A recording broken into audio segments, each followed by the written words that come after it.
Okay. Well, ladies and gentlemen, boys and girls, and all those who do not feel represented by an oppressive gender binary, hello and welcome.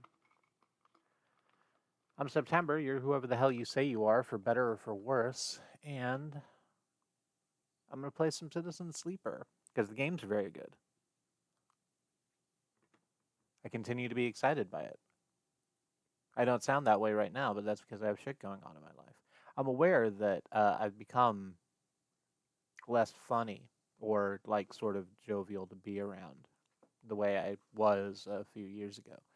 And that's partly because my life has, through a series of bullshit, sort of made me into that period of Lenny Bruce, where Lenny Bruce was just going on stage and reading the indictments from his trial. Anyway,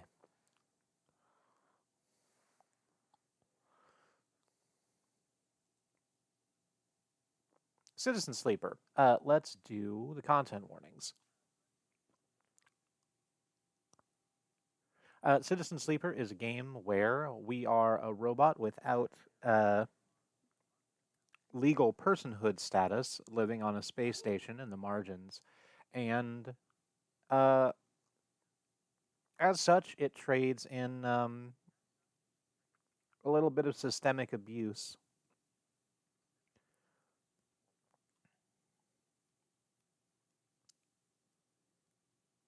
There is violence. We saw a shit ton of it yesterday. I actually think that's probably the most violent the game gets. So we're on the other side of that. But there's not none still. Um, it is all handled in text, not particularly gory or reveling in the violence. So make of that what you will.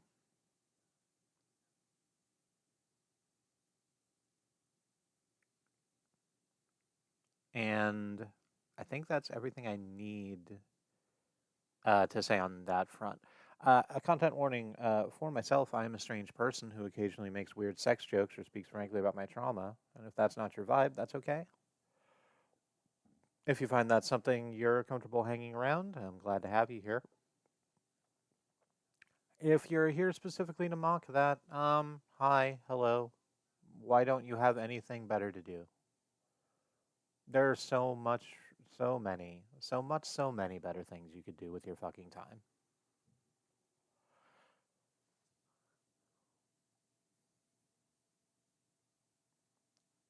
That's all the entreaty I'm going to do to you.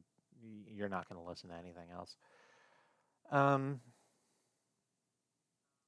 yeah, Citizen Sleeper. Let me double click the thing. We'll pop into it and get going. Where did we leave off yesterday? The sidereal horizon took off. We put Lem and Mina on it, but we ultimately chose not to go to sort of fix stuff here at the eye. Um, nope, it's not called Hayseed. Mayfair. The bounty hunter showed up. We theoretically paid off Ethan's debt to help us with that, and then Ethan tried to double cross us and got shot for his trouble. We then took care of Mayfair in a very in a way that was a lot of panic. But on the other hand, I think that's just not a problem anymore. Our tracker's still going, but to the best of our knowledge, nobody's following it.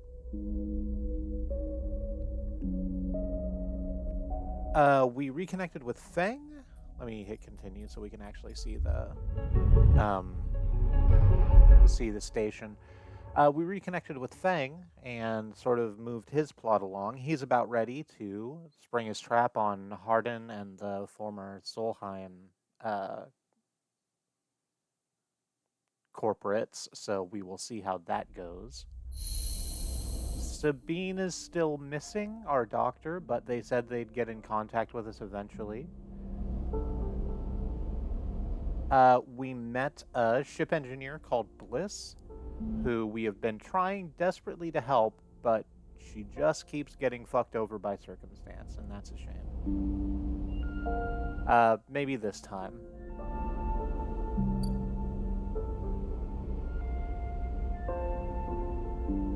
And we went to the Greenway with the cipher we got from Navigator and met the gardener, the entity that's sort of tending that area.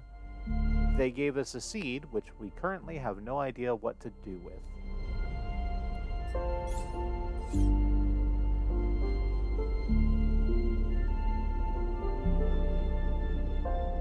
I think that's about everything. I apparently didn't stop at the end of the last cycle last time because I still have a 2 dice that I can use on something.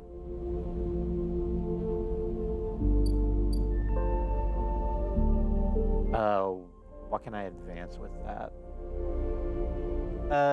Let's go ahead and put it in here and try and fix up our derelict unit. Which we did a little bit. Wonderful. It's also time to take our meds. So let's go back to the commune.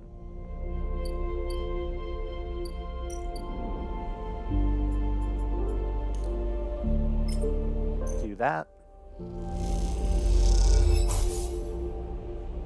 And grab some sleep and be ready to start the next cycle, bright-eyed and bushy-tailed.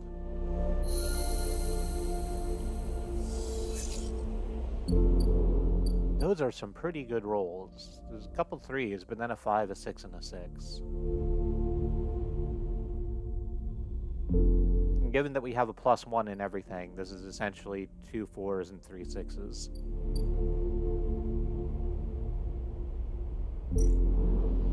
Oh shoot, I forgot to do our stint to the commune, so let's do that.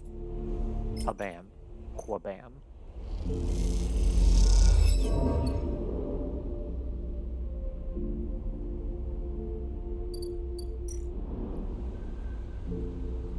Oh, we can harvest mushrooms now.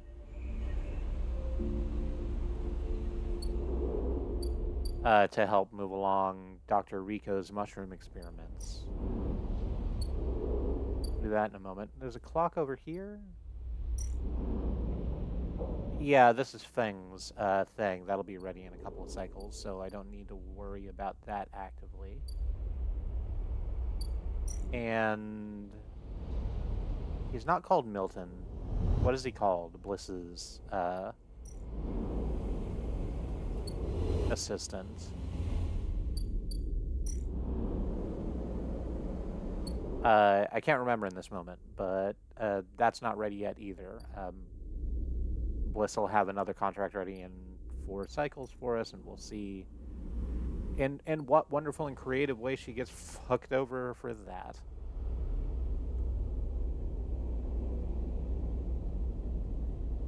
Like, all other things being equal, we can just kind of work on our own shit for a little while.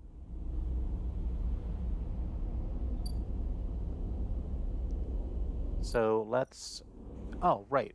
Let's do a thing over here at the Overlook Bar where we are trying to help Tala, the bartender, cut out the middle person and just make a distillery attached to the bar.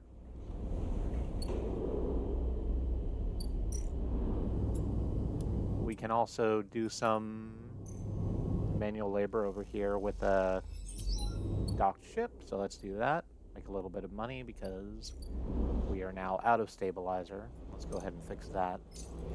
Make sure we have our meds.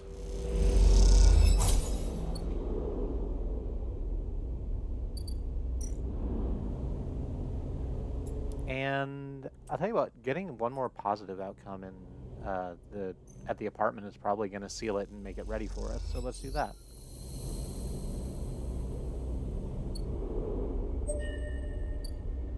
Drive complete.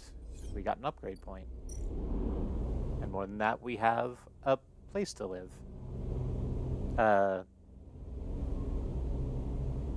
I might end up sleeping here instead of the commune if I don't want to go over and do the... Yes, I'm aware that you're complaining and I don't care.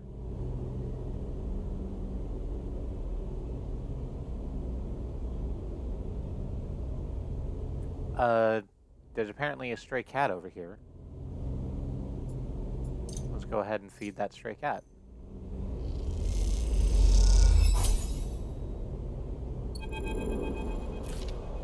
Oh, the stray. A black cat sitting on top of it looks like a fridge. It looks like a little mini fridge.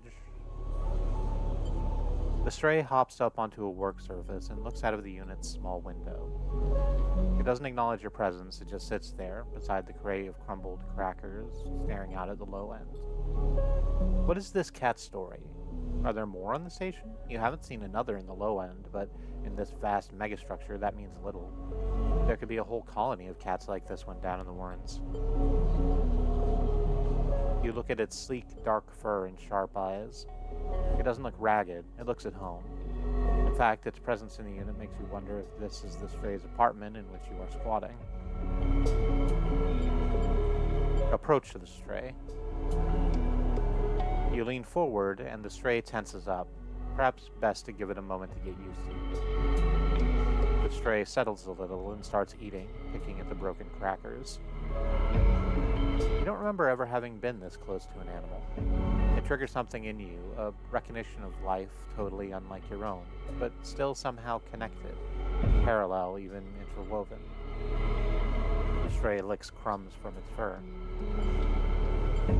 Were you born here? The stray lifts its head as you speak, but looks out at the glow of the low end, not at you. The cat's comfort in this place is enough to answer your question. The stray is a born resident of the Eye, like all those thousands out there beyond your window. This is, after all, a place for strays, for both those who begin their journey here and those who end it. You turn your eyes to the window, the one that the stray looks out of, and you both watch the stars and the ships together. You feel something pass between you and the stray, a kind of acknowledgement of each other, a sense that each of you might share something with the other, a point of connection. Then, all at once, the stray yawns wide, hops down from the unit, and brushes along your legs. And then it is gone, out through the unit door and back into the corridors of the low end.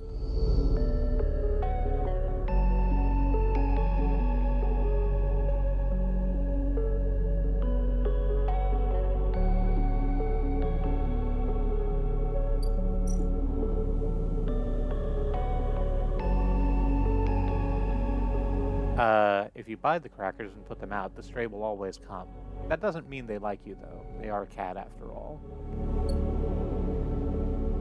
So that's just available to us now, whenever.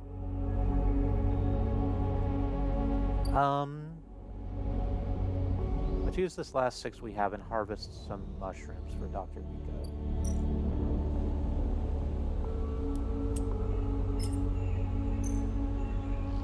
Shoot.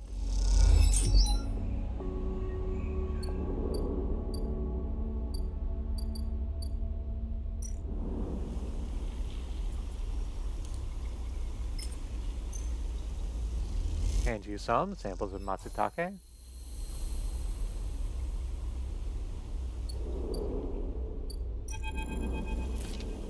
Dr. Rico meets you at the entrance to the lab, leaning on her crutch with a glint in her eye. Walk with me, sleeper. I'd like to tell you a story. She makes her way back down the corridor that leads up. She makes her way down the corridor that leads back up towards the main commune building. When people first crossed what we call Founders Gap into the Greenway, they did so against the wishes of Andre Erlin. At the time, Erlin was trying to stabilize the Union and establish control over the Eye in the wake of Solheim's collapse. It was chaos, competing factions, failing systems, so many dead and injured from the riots. That was his priority. Why? Well, Erlin was interested in people, not plants. He was a pragmatist, and for good reason.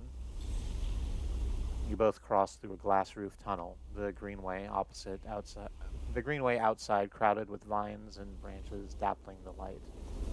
Erlin had written the greenway off. Cut off from the rest of the station and linked to a broken spoke, he claimed it was only a matter of time before everything here would die. He refused to let anyone abandon their duty to the Union and cross. They were traitors to the cause, or as good as. Rico continues, making her slow but steady way into the inner gardens of the commune. There weren't many of us, but we believed what was here was worth saving. We kept our plans secret until we crossed, and some of us left people behind. She pauses to catch her breath, her voice cracking. It is difficult to know if from effort or emotion. What we found was a disaster, nothing like what you see here. Half of the greenway was leaking oxygen into space, the plants flash frozen. The other half was a swamp of mulch as decaying matter clogged the system. We worked hard, we lost good people, we cleaned up and closed up, but it was never going to be good enough. After many, many cycles, we all knew this place was doomed, but we kept on working, taking less, talking less and less because we couldn't face it. We all developed a death wish. If the greenway was going to die, so would we. But it didn't die. It did not. We crossed some invisible boundary, tipped some biological scale, and the greenway started to recover. Plants flowered, crops sprouted. For the first time, we reaped the fruits of our labor. Rico smiles, looking up at you. We thought it was us, that we managed to do just enough to end the cycle of decay. I thought we had saved the greenway. Until today. You pass into the grow beds of the commune, rich with the hustle and bustle of Haifa members planting and harvesting. For a while, Rico was quiet, and you both simply observed the hypnotic movements of the work crews, the eager chatter washing over you like a wave. Rico smiles to herself. I should have known, of course, that our arrogance was unfounded, but we needed to believe back then. We needed a myth to bring more people across the gap. You both move into a smaller corridor, Rico following some direction unknown to you. What you've shown me is that back then, the Greenway saved us, not the other way around. Tell me, have you ever consumed one of the matsutake or griol caps you've been growing? No. They can be difficult to prepare without proper equipment, but you should try them. After all, they were designed for you. Rico has a mischievous look. At first, I thought it was the location they were grown in that made the mushrooms from the aviary, from the labs, or from the grove different to each other, but what I've come to understand is that it is the person growing them. The matsutake and griol caps you brought in are totally unique, containing compounds never usually found in similar specimens in my possession. Many of these compounds aren't even digestible for humans, but for a sleeper like you... Rico smiles as she leads you into the internal garden of the commune, where the Haifa members have planted species from all over the Greenway. Back when the tide turned, when the Greenway started to recover, we all felt something, a response. It was as if this place was not just alive as a forest is alive, but alive in other ways, communicative, responsive. We shrugged it off at the time, but now I understand why. Rico stops and turns to you. This place is responding to us, adapting itself to us. It is growing fruiting bodies for you, for me. It is adapting and changing. It is, in short, displaying all the signs of sentience. The Greenway is sentient? Perhaps not the Greenway, but the ecosystem itself, or something within it. Rico sits on a bench within the peaceful gardens and gestures for you to join her. When you have been growing the griols and matsutakes in the aviary, those species so familiar to the Greenway, have you discovered any others? Yeah. Rico can barely contain her excitement. I should like to see those. Please, bring me some the next time you're here. You look around the garden, amazed at the sense of peace within it. Rico interrupts that silence. There's a species of mushrooms that I haven't seen in years. It is dark, short, shaped like a club. We first found it in those early days when we were working to save this place. It was around the time that we started to lose our first members. They were succumbing to some infection, some mold growing deep in the dark mulch that drowned this place. And at that point we thought we were lost, and then these mushrooms emerged from the same black mold. We tested them and we saw that they contained some compounds that counteracted the mold. They contained an antidote. Of course, as a botanist, I saw this as part of the natural processes of this ecosystem, even if the timescales seem absurdly short. But what I'm wondering is if that antidote was a gift. Perhaps if you are patient, you will receive your gift too, Sleeper. You both sit for a while, Rico seemingly done telling stories for today. You watch the lights playing off the leaves and plants around you, and wonder what forces could be at play in this place. After a while, you stand and leave with a quiet nod to Rico, leaving her to her memories.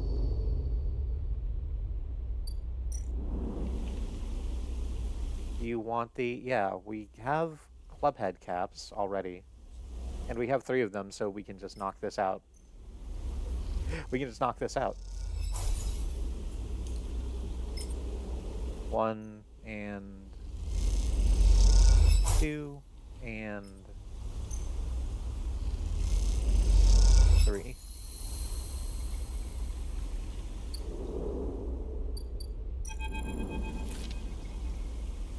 Rico is at her bench, running small vials of some liquid through an old chemical analysis machine. The whirring of the spinning drum fills the lab with white noise, and you aren't sure if she notices you approach. Sleeper, it's good to see you. She looks up, smiling. This little project of ours has been keeping me awake the past few cycles, but right now, well, I think I have something. What is it? The drum finishes spinning, and Rico lifts a vial from it, holding it up to the light. This is something I extracted from those club heads you've been bringing me, and according to my analysis, it's a substance totally unique on the Greenway. You look at the small amount of liquid in the vial. Any idea what it might be? Rico asks without looking away from the vial. No idea. You aren't the first sleeper to come through here. Perhaps I should have mentioned that earlier? Rico's tone suddenly drops, changing the atmosphere in the lab immediately. I just thought... She pauses, thinking very carefully of how to continue. I just wanted you to trust us. What do you mean? She sighs. They came through a fair few cycles ago. We found them wandering in the broken section near the gap. The members who brought them in had never seen one of you before, and they were terrified of this strange person wandering in from open vacuum. They were quieter than you and damaged. We did our best to patch them up and welcome them to the commune. I only really spoke to them once while I was working on their wounds along with a couple of systems engineers. She looks nervously at you. I'd never seen a body like that before. I took some readings, some samples. Samples? You have to understand, I was curious. I didn't know what I was looking at. I just took a little of the damaged material, less than a thumbnail. She shifts her weight to her crutch. The next cycle, they were gone. They took a little food and hiked up towards the wild margins where the Greenway meets the wastes. Someone saw them in the distance, but that was it. They disappeared into the overgrowth. She sits down heavily, the vial in her hand. When I saw you, I wanted things to be different. I wanted to keep you here rather than let you disappear into wherever they ended up. She smiles to herself.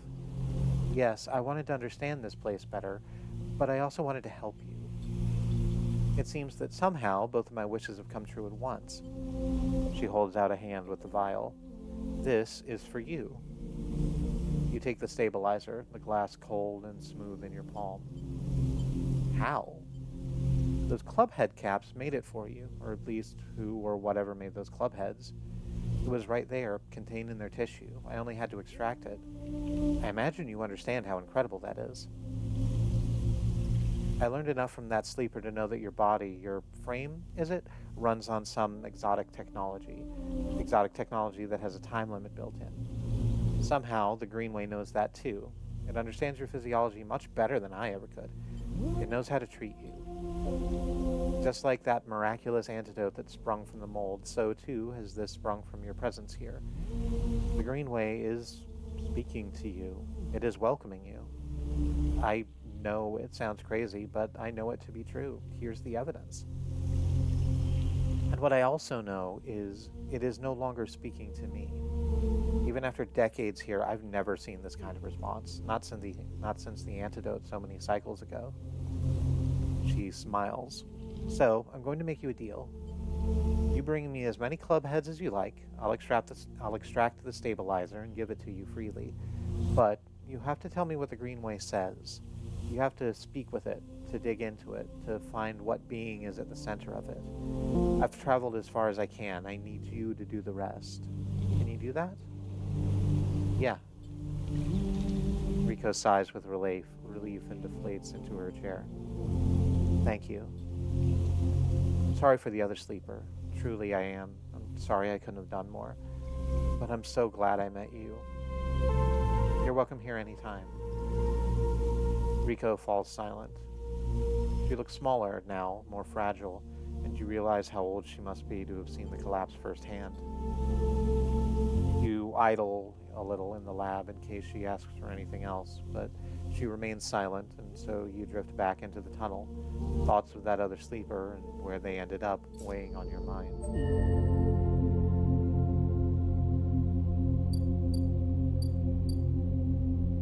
And that's another drive done. We can bring a couple of club head caps to Rico now to just synthesize stabilizer for free, which is absolutely huge. Oh, and here is the place to plant the gardener's seed. The only way to understand what the gardener gave you is to grow it. Rico is incredibly excited by the prospect. I mean, yeah. Let's make that decision.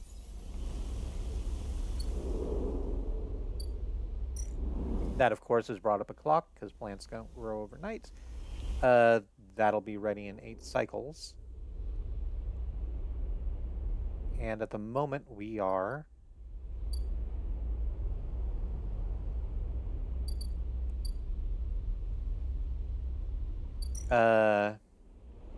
out of dice, so let's end this cycle.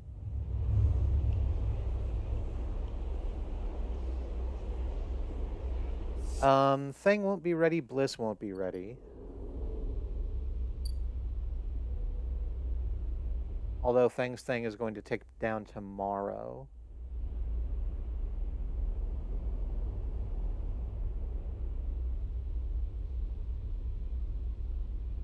So in the meantime, we have a whole bunch of stuff we can just do. Let's do our shift at the commune first. There we go.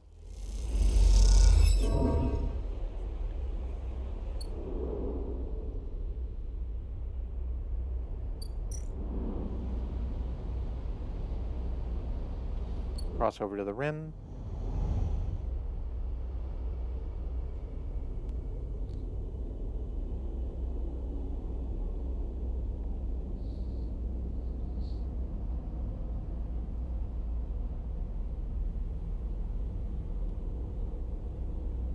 Cat, I don't care that you want to be on my stomach, but I need you to sit down and quit turning around.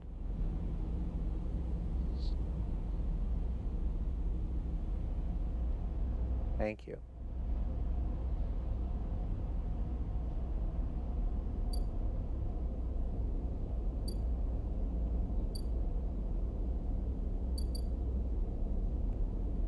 What do we want to do with all this? What do we want to do with all this?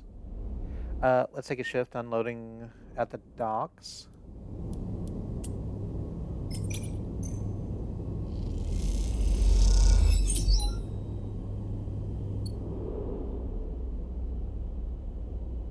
And let's spend a little time building this still.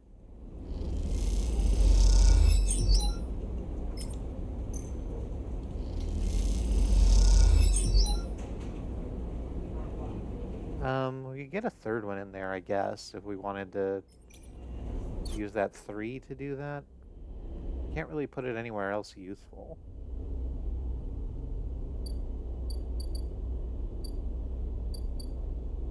I guess we still need to fucking do stuff for Rabia if we're trying to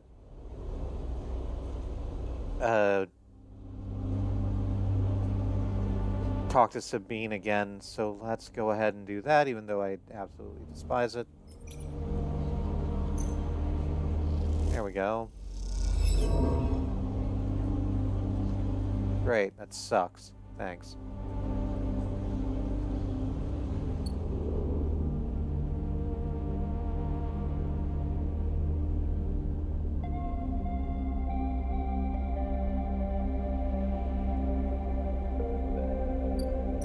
And doing that like Noctar,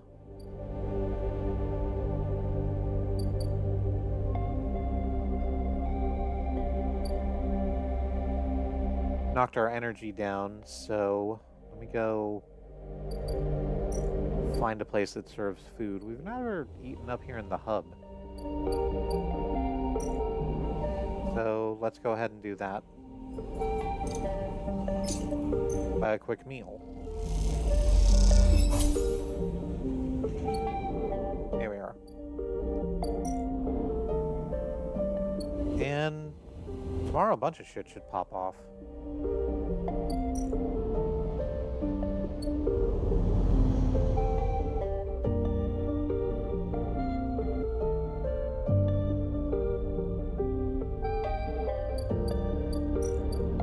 Let's go to the dorm, end our cycle,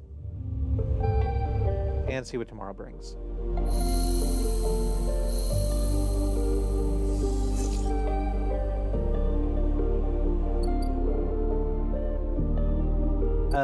Before we do anything else, let's go ahead and do our work assignment.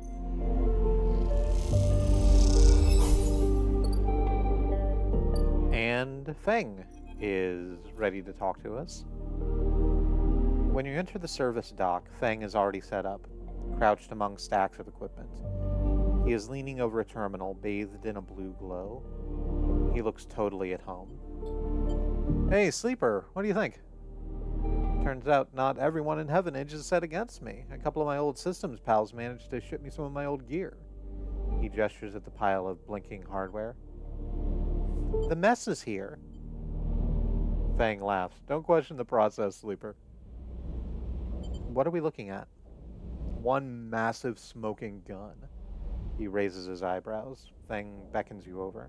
He has a set of scans of the waste on his terminal, with heat maps of activity overlaid. A chunk of the derelict rim is blotchy with bright red and orange marks. This look like a wasteland to you?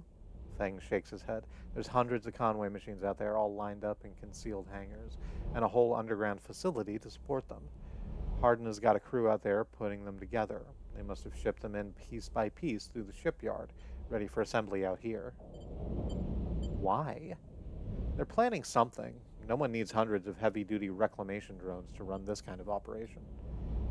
Maybe Hardin masked this whole thing as an effort to clean up the wastes, but there's no way this is about pulling scrap off of the eye. Fang looks worried. And why is Conway in the mix? I bet no one in Heavenage knows another corporation is setting up on the station. They aren't stupid either. These scans are the best info I can get. The wastes are cut off from the eye's cloud of networks, and the Greenway is a total dark zone. No data can come in or out. We can't hack them? We can't from here. He turns and winks. And that's why I'm going to pay them a visit. How? Oh, you forget. Heavenage come in and out of there all the time. I should be able to get in, as long as no one I know sees me. But I need you on the outside to help disable security systems and cut me a pathway through. There's no cloud access, but if I can get inside, I can open up nodes in their network and we can work in tandem. It's a massive facility buried deep down there, miles of corridor and ventways wrapped around cargo bays and hangars, so it'll take more than a few cycles to work through it, but as long as you can keep them off my back, I know I can rip what we need out of there. He pulls a handful of ripper worms from his pocket and hands them to you. These are the last of my little helpers I managed to salvage, so make them count. I modified them slightly, so this time they'll feed their data threads back into the system they're tunneling into, creating a nasty little feedback loop. We run it just like we did with the agents. Hack the nodes I ping to locate the ports for the security system, then slot the worms in those systems and let them go to town. He points to a fuzzy silhouette of the buried facility on the terminal. Here's the entryway. This is where you can get access and slot the first worm. That'll fry their perimeter systems and get me past the first cordon. What I need from you is to keep your eyes on the facility after you kick things off. You see me pop up a security system, a server bank, you need to break in and slot a ripper to disable it as soon as you can. And if I can't? Fang gives you a hard look. You miss a system, you wait too long, they're going to find me. Simple as that. He claps you on the shoulder. I need you focused on this one, so I'm going to let you fire the starting gun. I won't go until you slot that first worm. I'll leave a tracker running on the terminal here, so come back if you want to see my progress. He affectionately pats the top of the screen. This sounds risky. Risky? I mean, it's audacious, at least. Wouldn't be worth it if it wasn't. It's all in place. You just need to make your own preparations, then slot the worm. He stretches. Just don't wait too long. I'm getting bored of all this sneaking around. Once I'm inside, I'll get the proof we need to end this whole thing, no matter what. We can't take longer than 6 cycles on this thing. Remember that. Oh, and one last thing. If I get caught, or you can't reach me, or if we run out of time, there's one thing I need you to do. What? You take whatever I managed to pull at that point, all the data, and you slot that stuff straight into the relay I've set up here. He points to a pile of servers and terminals hooked into the dock with cables as thick as your arm. I repurposed the dock's SOS broadcast system to beam out whatever you put in it. Anyone with a terminal, a slate, or a server on the eye will see it. That means Heavenage, Yadigan, the hub, everyone. No matter what, Hardin isn't snaking away this time. I've got a bit more to do here, but the moment you slot that first worm, I'll make my move. He gives you a parting smile and turns back to the terminal. The nerves hit as you make your way out of the service dock. Time to prepare yourself.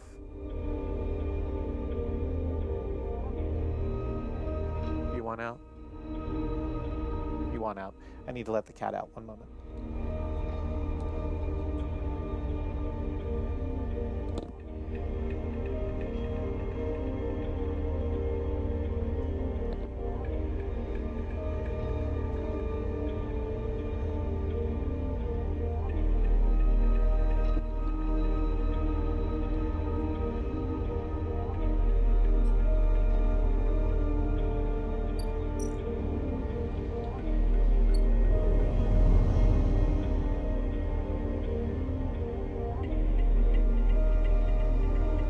Oh, right, and Emphasis thing is ready. Emphas is preparing the griot caps. Hey, there's still a little drink in this. Delicious. Emphas is preparing the griot caps. He has had to heavily adapt his recipe, he says, but the smell is already incredible.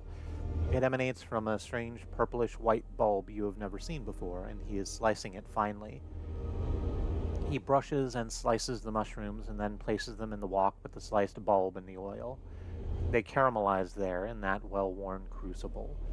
He adds liquids, transparent and opaque, and turns down the heat. A sprinkle of leaves is the final touch. We have a moment, Sleeper, he smiles. You have a story? Something in the scent of the food gives you a feeling of nostalgia, something distant and melancholic. It seems like the story should match that feeling somehow, and maybe you'll feel better for telling it. Recall your oldest memories. You start by explaining that when you are emulated from a person, many of your memories are left behind. Perhaps it is an intentional part of the process, a way of keeping sleepers ignorant and malleable, or perhaps it is a side effect of the imperfect emulation. You admit that you don't really know. What you do know is that some memories survive, and that on occasion they come back to you, like shadows passing overhead. You detail one recurring memory, which, despite returning to you with enough regularity for you to think of it as familiar, always fades as quickly as it arrives. You struggle to explain the feeling of being whole for a moment that comes with this memory, and then how that wholeness slips away to leave you feeling like you've forgotten something important, but just can't bring it to mind. Emphas nods throughout, cooking, as he does with deft and skillful movements. You start to trail off when you realize you can't find the words to explain how the memories you do have feel like both yours and someone else's at the same time, and how that always fills you with a certain sadness. The sadness of remaining forever unknown, even to yourself. Emphas finishes cooking and meets your eye. I'm sorry, Sleeper, for your troubles. He puts the wok to one side. I appreciate you sharing with me. He smiles. I hope it lightens you a little. He passes you a bowl and heaps the griots into it, their yellow color mixing with the pale sauce in whorls and blooms. Eat. The dish is delicious, filling. It warms you as you eat in a way you weren't even sure your body could be warmed. It is a small mercy, you think, that SNARP left you this pleasure. Many of the features of frames are there to simulate human experience, you know that much. Emulated minds cannot be rewired, so their need for embodied experience must be met. That is why you breathe even when you do not need air. Without that simulation, the sensation of drowning would be unbearable. Food serves another purpose. Your frame is able to metabolize it to produce energy from the raw material. Vitamins and minerals are excess, of course. Your frame only needs raw power, so much is wasted. And yet, while you eat this food and feel that warmth, nothing feels wasted. It all means something to you. As you finish, Emphas takes the bowl, the last of his cleaning. He smiles at you, and neither of you feel the need to say anything more. Instead, you simply exchange nods and walk your separate ways into the bright market, somehow changed.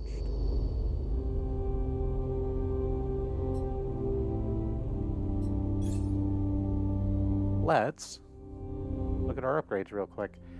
At this point, we can just grab the second perk from basically anything except interface, which we already have.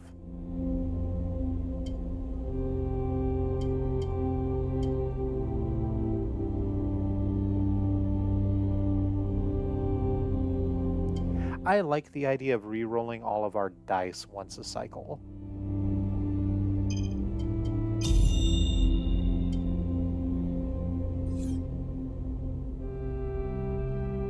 Especially, yeah, so there it is. The re-roll button is like right on the main UI next to the dice. So that means that if we knock down like all of our 5s and 6s and still just have 1s and 2s, then if we need a better roll than that, we can re-roll just those like lower dice and try and make that work better.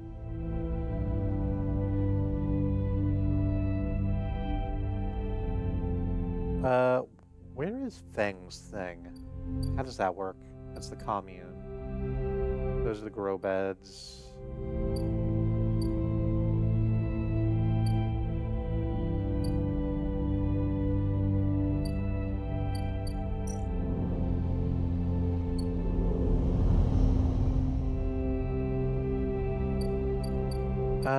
Import, export, expander car. That's Robbie's fucking office. There's Caster, who still doesn't have anything new for us. Thought I'd check.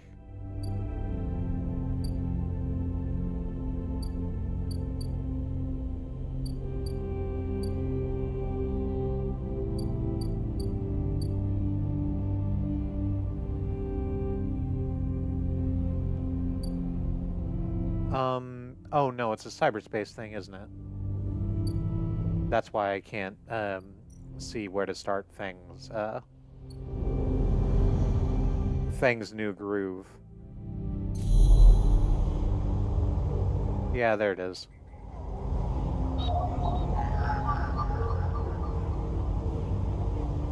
Slotting this first worm will allow Feng access into the facility. You'll need to be ready to give this all your attention.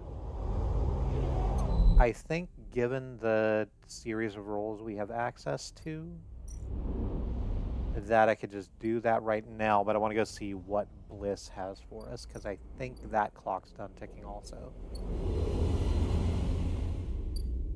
Nope. That was wrong. That needs another day. Alright, so let's go do this thing for Feng.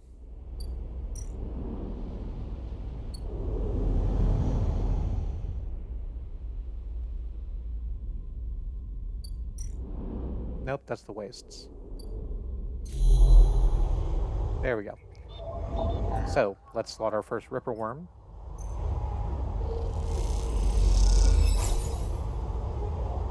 The worm tunnels in and starts looping data through the node.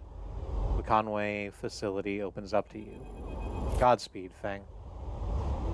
As you slot the worm, a thread jumps out of the facility and unspools in front of you, releasing its data like ink and water. Sleeper, Feng's voice crackles through. Moving in. Nodes, then ports. A whir of interference. Slot the worms. Time starts now. Stay safe. The thread dissipates. You're on your own now. Let's just go ahead and match this. I'm, again, very, very glad that I don't have to fuck around with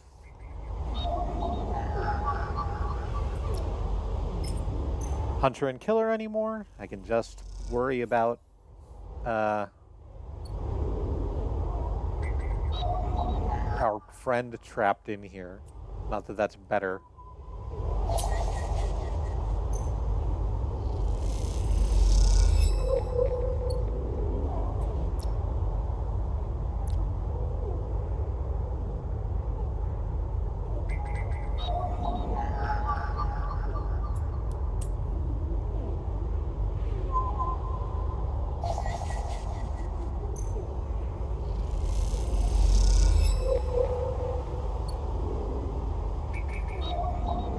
There's our third Ripper Worm.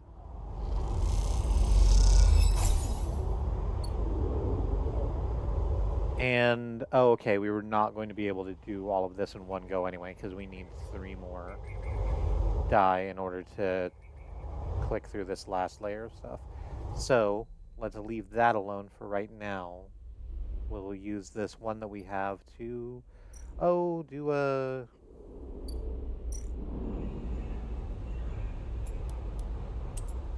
harvest of some mushrooms, I guess.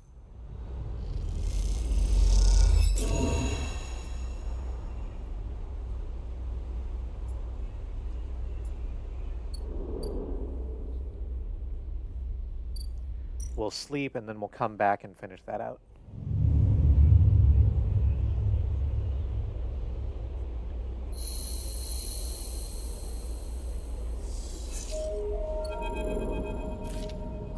Oh, Moritz, that's your name. Thank you for reminding me. Sleeper? Moritz is leaning against the corridor wall. It's time. Big Jobs just came in. Grand finale. You up for it? I'm ready. All right then, we're in business. He pushes away from the wall. This has to work, Sleeper. It has to. If it doesn't... Is Bliss okay? He frowns. I don't think so, but she isn't hiding that from anyone. Look, Bliss had a rough time of it. I thought you of all people would understand that. He runs a hand through his hair. Sorry, I didn't mean to be... Bliss is a good one. She gave me a chance. I owe her. He straightens up. I know you have your own things going on, Sleeper. We all do. But the Bay needs someone. Bliss needs someone. Hell, I need someone to help me keep Bliss from spinning out completely. He scratches the side of his head. Otherwise, there's not much I can do. He shakes his head. And I would hate not to pay back my debts. Moritz stretches. I gotta get back. I'm out. I'll see you up there. You will see me up there, but I need to do this first because my friend is deep in enemy territory. Oh, hey, gratefully, we did need a 6 to do this.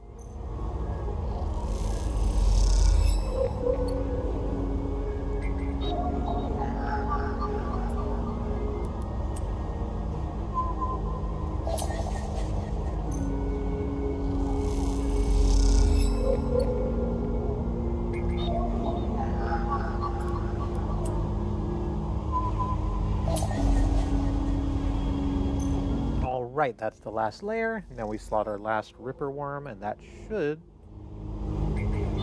be it.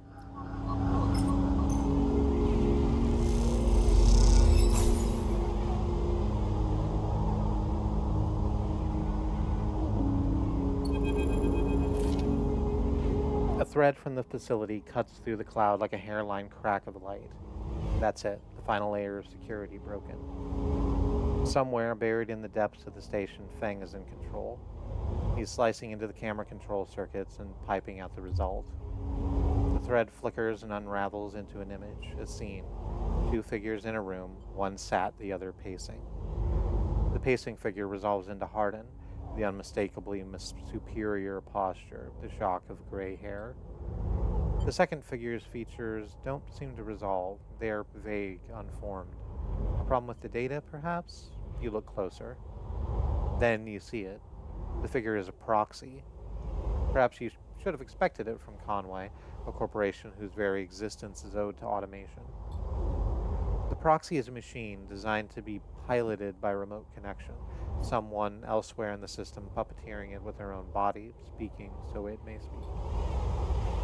The proxy sits impassively, or the Conway executive that is piloting them does, from the distant safety of some ship or orbital colony, perhaps. We can move forward, there's no doubt, Hardin's saying. The reclamation teams are almost ready, and after that I will make the declaration. Nothing has to change. The proxy leans forward, its movement stilted, uneven, as if its body was being refracted through water. Things must change, Hardin. We need further assurances. I've been informed of a breach in one of your closed networks in the low end. You've been careless. Hardin waves the accusation away. We have been stretched. A breach was detected, yes, but no data of value was lost. Our board is concerned, Hardin. A drop in our value would be unwelcome at this time. The proxy leans back, its posture dominant. If the reclamation of A1 is contested, then we could be drawn into a compromising legal position. Hardin approaches the proxy. There will be no contest. Not from Solheim, who cannot muster defense. Not from Heavenage, who will fall into line below me. He crouches in front of the seated figure, eye to eye. And the people of this station are refugees, gangsters, spacers, all either opportunists or degenerates. Heavenage is no longer strong, no longer united. No one here believes in Erlin's vision, nor has the strength to enact it. I sat across from him at the negotiating table. He was forceful, eager, weakened by his ideological convictions perhaps, but a great man nonetheless. This place no longer deserves to bear his name. The eye is crippled, cannot survive. It is a ruin filled with squatters and outlaws. They'll be lucky if it still spins in 100 cycles. You will move forward with the reclamation because otherwise you will lose your advantage in the system. Without your advantage, you will lose claims on the remaining palladium. Without the palladium, your factories will go dark. Do I need to continue? One moment comes the response from the proxy, and its head drops to its chest. Hardin steps back and paces once more, awaiting the discussion taking place elsewhere in the system. You watch Hardin as he paces, as he considers his future. What goes on within a mind like that? In the mind of a man who would burn all those around him for a path to some imagined golden end. The proxy lifts its head. We are happy to proceed. We will legally claim the station formerly known as Solheim A1 as salvage within 6 cycles. Heavenage is to assist with the transport of the illegal residents to Conway housing and labor facilities. The proxy judders to its feet. Conway will also claim 70% of the raw output of the reclamation process after losses have been accounted for. Hardin nods. I accept. The proxy reaches out to shake his hand like a marionette, and then the recording loops. You watch it play out a second time, gripped by a horrified fascination. There's a bluntness to the conversation, to its blatant disregard for humans as anything other than objects. Things to be moved, to be used, to be fed into structures crushed and losses accounted for in the cells of tables and the margins of ledgers. You realize now that you are no different from anyone else on this station in the eyes of the people in that room and those like them. Each body here can be recast as a piece of property, a tool, an expense, an acceptable loss.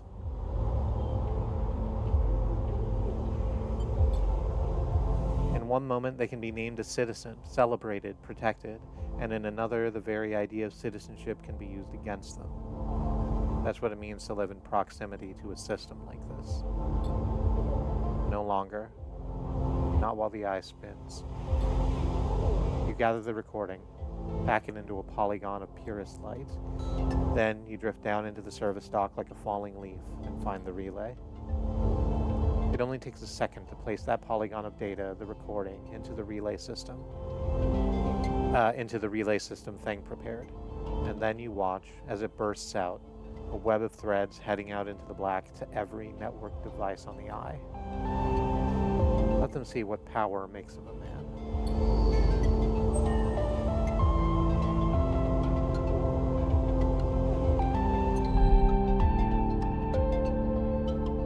Terrific. We grabbed another upgrade point for doing that, but there's nothing to put into that, so let's go and see if we can't help Bliss. What's the new job?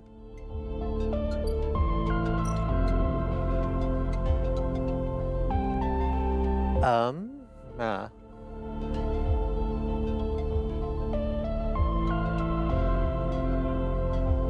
Patching solar sails means maintaining a laser focus for long periods of time. The spurs need resetting and the system rebooting. We're apparently just rebuilding this thing called the Starward Vector, a tangled solar yacht.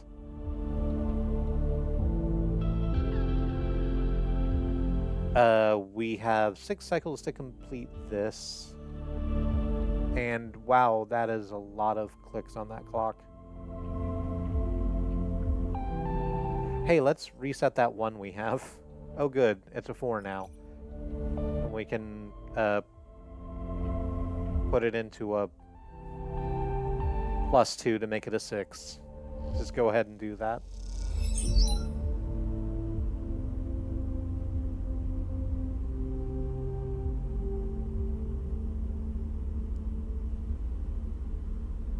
So there's not a negative on any of these, but we can, if we fuck it up, pull that clock back. We'll just endeavor to not fuck it up. That'll be fine.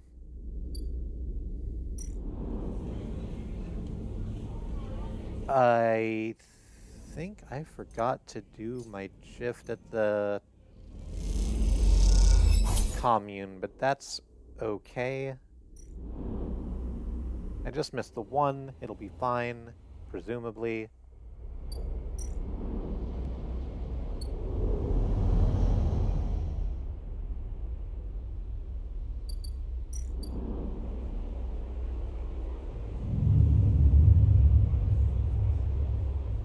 And I don't know, maybe tomorrow we'll see how all the rest of that played out.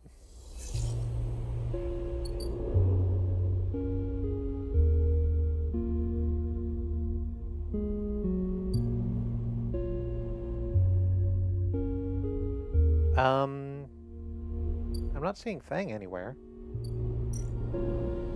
Maybe they're back at the Heavenage offices?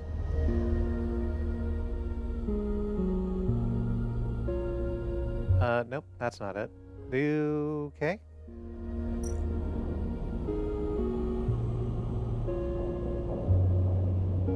Heavenage in crisis. The building is chaotic, most of it in total lockdown.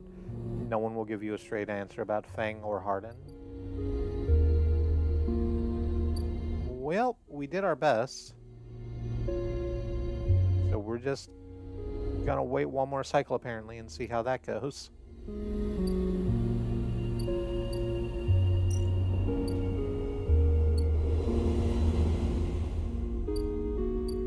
And in the meantime, let's fuck around with this ship.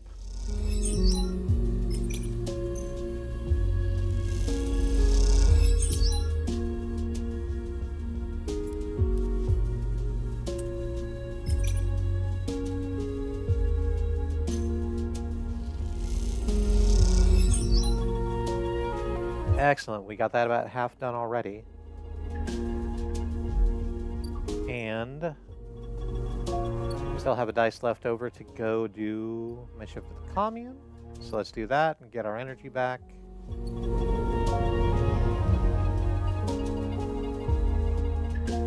I need to start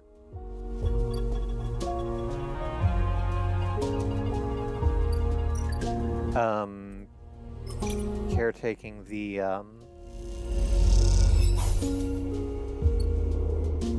mushroom beds a little bit more if I want my free stabilizer to keep coming in.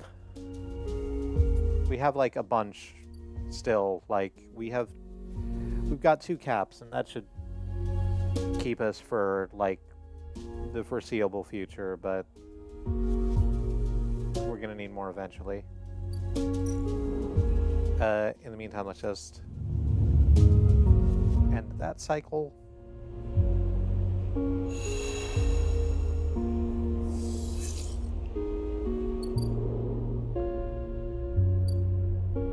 And go see what's happening over at Heavenage and how that's going.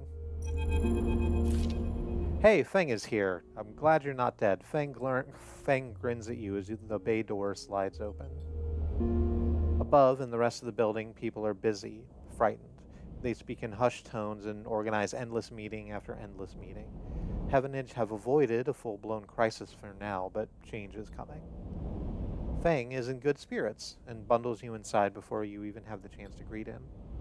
That was the slickest operation this station has ever seen. He hugs you firmly.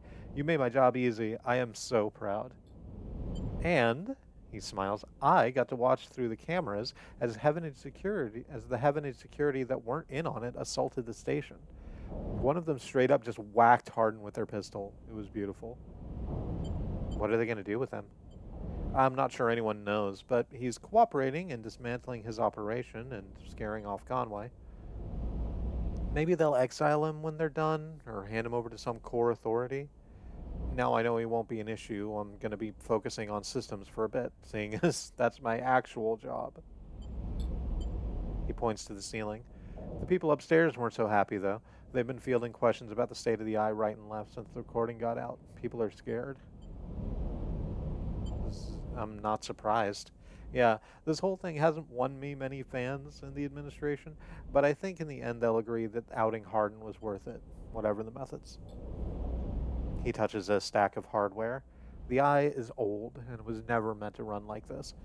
The master control points that Erlin and Heavenage installed, they keep it spinning from the rim. That isn't ideal. But if you are asking me if the eye will stop spinning next cycle, no. He smiles. And me and a ton of other skilled people will be working to stop it happening in the cycle after that.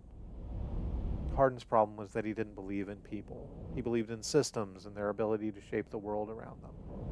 Feng squeezes your shoulder. But as far as I'm concerned, people should be the ones running the systems, not the other way around. Anyway, Feng raps on the side of his terminal. I know you didn't come down here for a lecture. I mean, I'm not opposed to the lecture. My tracker, though. Yeah, I haven't forgotten. He produces a thumbnail drive. I managed to finish that code solution I showed you. It's a modified Ripper worm, one made to deactivate that tracker of yours.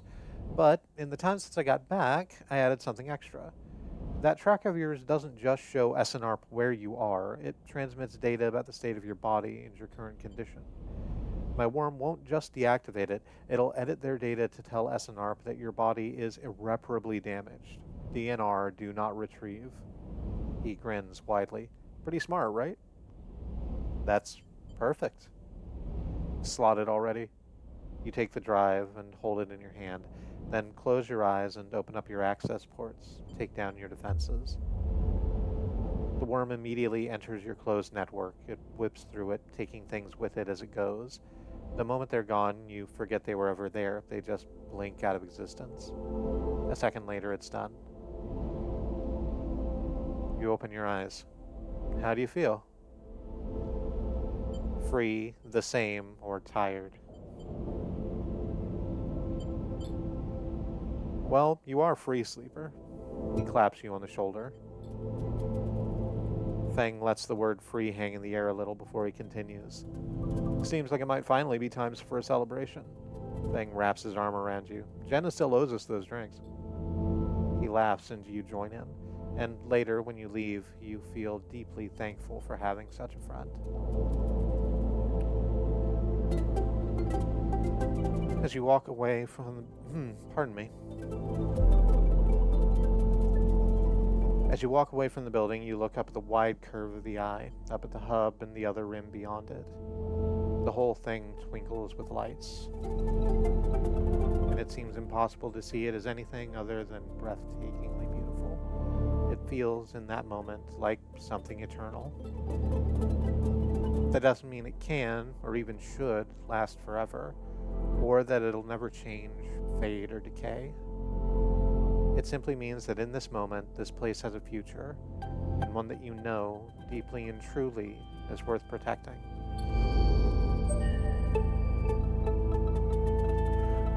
We have finally disabled the tracker. If only it were that fucking easy. Self-repair. We could get another perk, or we could wait for another point to come in and upgrade Intuit to a +2.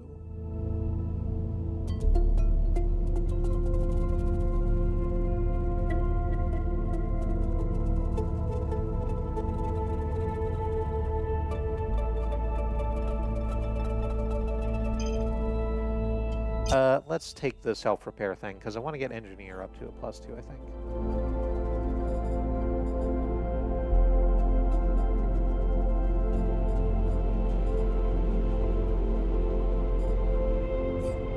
We have, quite a lot we can do still. But I really want to help Bliss the most, and she is on a timer, so let's go ahead and do that.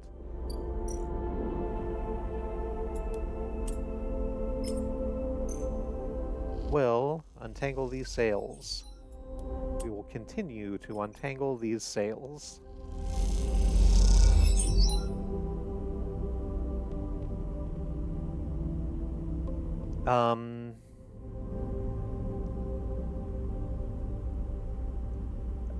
I don't want to run the risk of re-rolling these, actually. Let's go down, because we have a 2 and a 3 left. One of those needs to go to our work shift at the commune, and I think I want to put the other one into helping the still at the bar. So let's work on that. It probably only needs one more.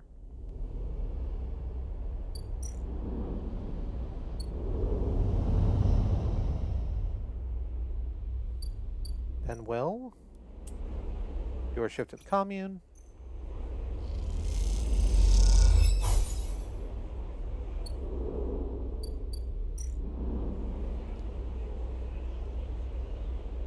And end this particular cycle, and then come back, and we can probably finish up like both Bliss's project and the distillery if we have good enough rolls. Which, like, we don't, but that's what rerolls are for.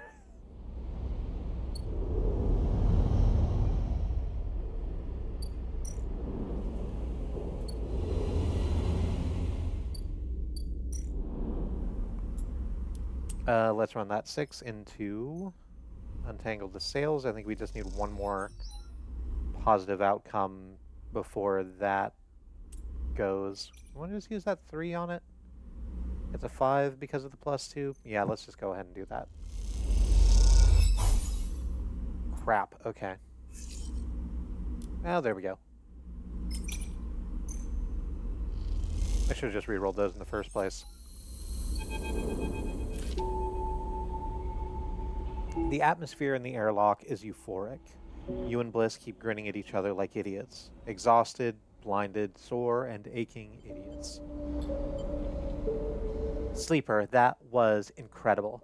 She punches you on the arm. I never thought we were going to make it. Those idiots tangled the whole thing up like nothing I've ever seen. Yeah, we make a good team. Bliss smiles a winning smile. As the lock's inner door clunks open, Moritz gives a rare whoop. He looks exhausted too, and for good reason. Moritz has been the one ferrying tools and parts back and forth from the ship. His tired smile tells you he's glad it's done. Sleeper? Bliss? He shakes his head. Impressive. When I saw that ship come in, I thought there was no way. Well, why thank you, Moritz, she winks, for believing in us. Moritz rolls his eyes. You know what I mean. Take the compliment. He shoulders some of the gear that came back in with you, and Bliss heads to the racks to stow it. Bliss turns to you. I think you should be the one to do the honors. She nods to the ragged-looking console that Moritz assembled. I don't want to jinx it. She smiles, but you can see she's genuinely nervous. Don't worry.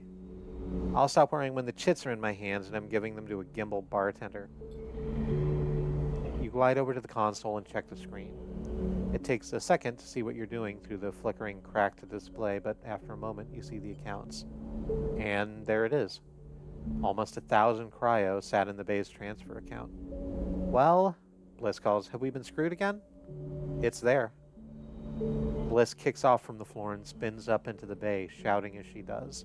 The noise takes Moritz by surprise and he knocks a rack of parts, scattering handfuls of metal fixings across the bay. The sight is something, like glinting steel catching the work lights like glitter. Sorry, says Bliss, grinning when she comes back down. I needed that. She kicks off and joins you at the terminal. Moritz even managed to sell that produce. We made a tidy profit, eventually. She laughs. Here. She loads a stack of blank chits into the terminal and transfers a chunk of the cryo to them. This is your cut. Bliss hands you the chits. Thank you for believing in this place. She looks away and smiles. Even when I couldn't. When you first met me, I was on the verge of giving up. All it would have taken was one more push, but now this place is sparking again. Work's coming in, there's funds in the accounts, even Moritz has a spring in his step. You both look over at him, happily racking up his tools. That's because of you. She punches you on the arm. He likes you. He's a good kid. Yeah, he isn't bad, is he? She leans in closer. You know he came here looking to rob the place? I gave him a job instead. She laughs. Don't tell him I told you that. I just thought it might help you understand the kid. Moritz turns to look at you. Both Bliss and you awkwardly wave. Maybe it's time to change the subject. What now? Well, from here on out, it's going to be a little easier. I'm going to look for some component contracts, stuff that'll keep us inside the bay, not out in the black. No need to risk our necks if we don't need to. You want to cash out? That's fine. But there'll always be work here for you when you need it. I appreciate that. She smiles and then, out of nowhere, quickly gives you a hug. She steps back and glances around reflectively. Take care. You too. You turn to leave. And sleeper? Yeah? Don't spend it all at once. Holy shit, that's a lot of money. We now have 412 cryo. We're so close.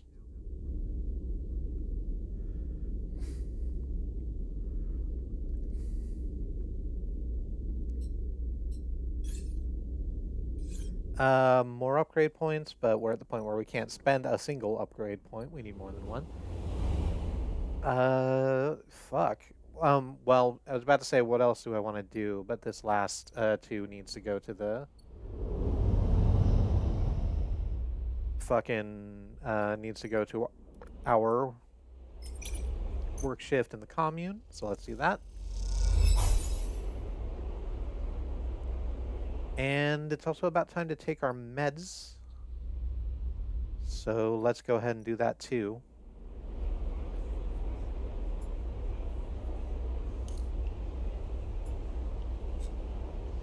I'll tell you what. Actually,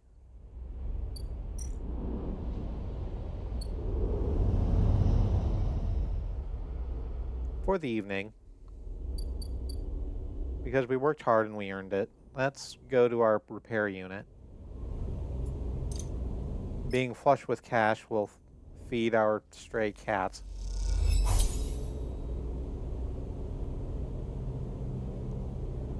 The stray crunches up the crackers as you watch. Sometimes they'll let you stroke them, sometimes not.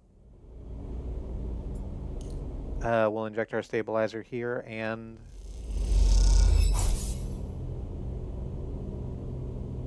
have a nice sleep out here.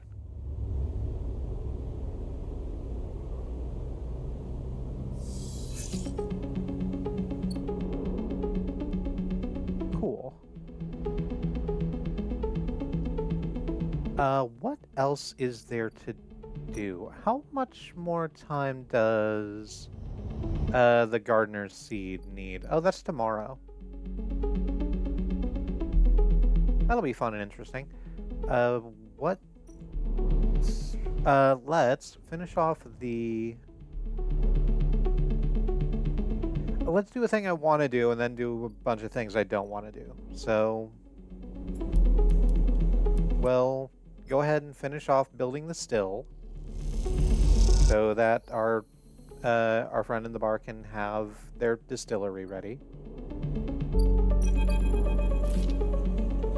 Tala stands back from the newly finished still and tub, hands on hips. Look at this, she grins. The overlooked distillery in all its glory. She squeezes you around the shoulder. Thank you. How's sourcing ingredients going? I think I've got most of it covered between the food factories in Low End and the farm stacks on the Greenway. However, she pauses, there is an issue. What's the problem? Well, Griol, the drink, as you probably guessed, is named after Griol, the mushroom. That's what gives it its golden color and the earthly taste, and the alcohol is infused with the mushrooms along with a mix of spices. That means you need Griol caps to make the Griol, but no one wants to supply us. The distilleries on the Greenway are taking all the stock from the farms out there, so it's hard to get a single cap across the Founders Gap. However, I have an idea. She smiles. We can grow our own Griol caps here. She gestures at the increasingly equipment-filled back room. You sure? Totally sure. Talia puts a hand on the still. We made a still, we set all this up. How hard can growing mushrooms be? They don't need light, they barely need soil. We can do this. Or at least if we could, if we had something to grow them from. Like spores. Yeah, exactly. Suddenly, you feel like you've walked into a trap. And you are the perfect person to get me those spores. She nods rapidly. Think about it. You built the still, you're great with plants, you know the eye like the back of your hand. Need I go on? Half of that isn't even true. Don't be so modest. Look, I can't leave the bar and the other people picking up shifts. I'm saying it has to be you. Fine. Wonderful. You'll love it over on the Greenway, I think. All that fresh air, open space. She sees your expression. Okay, I'm done. She turns back to look at the still and the fledgling distillery forming around it. Really is something, though, isn't it? And, want to or not, you really have to agree. You need spores, not caps? Yeah, I guess. That's fine, we can just go get those. Like, honestly, pretty quickly.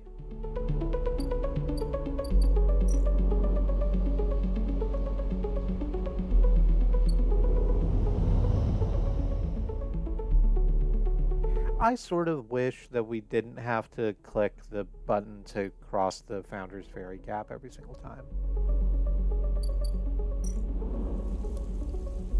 But let's collect some spores, and then collect some more spores.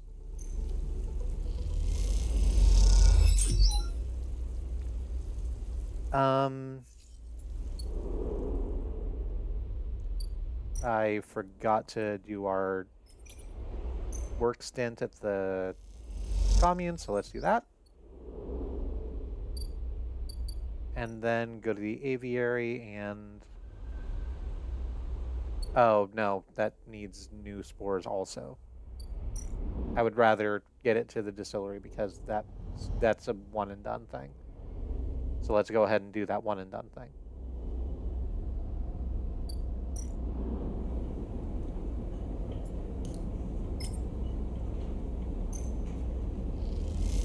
Like, if you can just grow these basically anywhere, I guess my question is, why don't they grow them everywhere? Why isn't there a box of these in every home?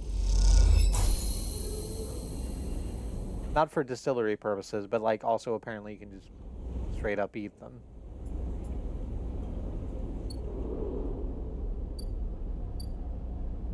Oh, obviously they need a little while to germinate, so that'll take a bit. In the meantime, we don't really need to work for money right now. I'll tell you what, let's keep doing mushroom stuff. Go ahead, get another batch of 2 spores from the mushroom grove so we can get the... Oh, nope, that's foraging. There we go.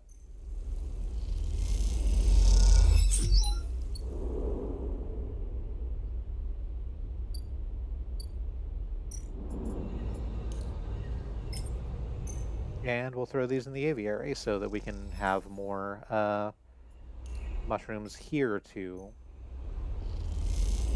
harvest, some of which we can use to make our medicine, some of which we can, like, sell off or give to Emphas. A lot of options. And in the meantime, that seed is going to sprout tomorrow.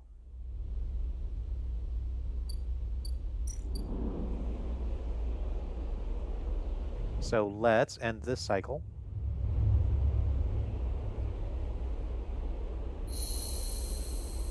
And wake up to a brand new diurnal anomaly on the rim. Rico has something in her hands when you enter the lab. It looks like a knotted twist of woody stems, a ring about the circumference of a human head, consisting of a single stalk at one side and a branch woven network at the other. As you approach, she holds it up, and in the lights of the lab, it looks like a crown. Rico finishes your thought. She smiles and shakes her head in disbelief. Is that what grew? It is. I came to the plant this morning, and this loop was all that was there. She points to a lump on the edge of the thing. The seed grew right back into itself, twisted up out of the soil. That being you encountered in the cloud, as you call it, was it wearing one of these? She eyes you suspiciously, still unsure if she is somehow embroiled in an overlong prank. It doesn't work like that. She sighs. Perhaps wearing was the wrong word. She places the object on the bench and shuffles to her analysis terminal, her face lit by its amber light in the dim corner of the lab. Well, it isn't exactly a plant anyway, not from what I can tell. There's no leaves, no chloroplast, just a series of filaments encased in cellulose walls. Filaments? See, that's why I like you, Sleeper. You're so good at spotting the unusual details. She beckons you over. Look at this. You see a cross-section scan of the crown, its layers of plant-like structure on full view, until you reach the center. There, instead of xylem and phloem for transporting nutrients, which I assume is a thing, I'm not a botanist, something branched and woven glints. Are those wires? She laughs. I'm not sure whether to say yes or no here. They're not wires like those in the electrical system, but they're filaments of a conductive material. So, yes? She leans closer to the screen. But you see those branches. They remind me of dendrites of neurons, which is, frankly, ridiculous. You look back at the crown on the table as Rico fusses over the scans, and you suddenly realize what it reminds you of. You remember signing the forms, the walk to the sleeper tanks, the cold metal floor, and then you remember the crown they fitted you with, the branching structure of wires and pads. No, not a crown. They called it an interface. The tool of your emulation, your transference from neurons to electrons. An interface. That's your gift from Gardner. You turn back to Rico. It's an interface. Rico looks at you, puzzled. Something clicks in her mind. Perhaps something she heard from the sleeper she had helped all those cycles ago. She starts talking, partly to you, partly to herself. If the club heads were made for you, then this, too, could be made for you, for your frame. She shuffles over quickly to the interface, a word that is stuck to this strange brand object quickly in your mind. You are right. That entity. It is the entity I've been looking for. She shuffles quickly to the crown. They're the entity which has been controlling the Greenway, that's been maintaining it, supporting it, that's been guiding it for all these decades. She stops to catch her breath. They want to talk with you. Rico leads you to a seat. I'll be here, Sleeper. If something happens, if you want me to remove the crown, the interface, just squeeze. She grips your hand tightly. You meet her eyes, clouded with age but bright with the thrill of new discoveries. Then she places the interface on your head, and everything blinks out. Back into the river, back into the dark flow, but something is different now.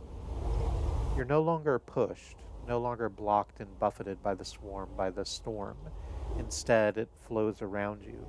You move, and it parts, letting you pass. Something else resists, but it gives easily enough. You look back and see your body. You have left it behind. Somewhere, Rico's voice is talking to you, asking you questions. It is excited, eager, desperate to know what lies on the other side, what the entity has to say to you. You realize how long she has waited for this moment, for the moment of meeting between the inhabitants of the Greenway and its protector, and yet she is still on the outside. You shake off the sadness. You will be her eyes. Then you see the figure, Gardener, out in the storm, planting. It takes less than a moment to reach them. You have never felt so free. This is how Navigator must have felt, released from their prison. This, you think, is what it feels like to be in the place you were built to inhabit. Gardener does not turn at your approach. They go on planting, but their voice whispers in the waters like a sharply rising current. You grew the gift. Their speech hisses around you. Good.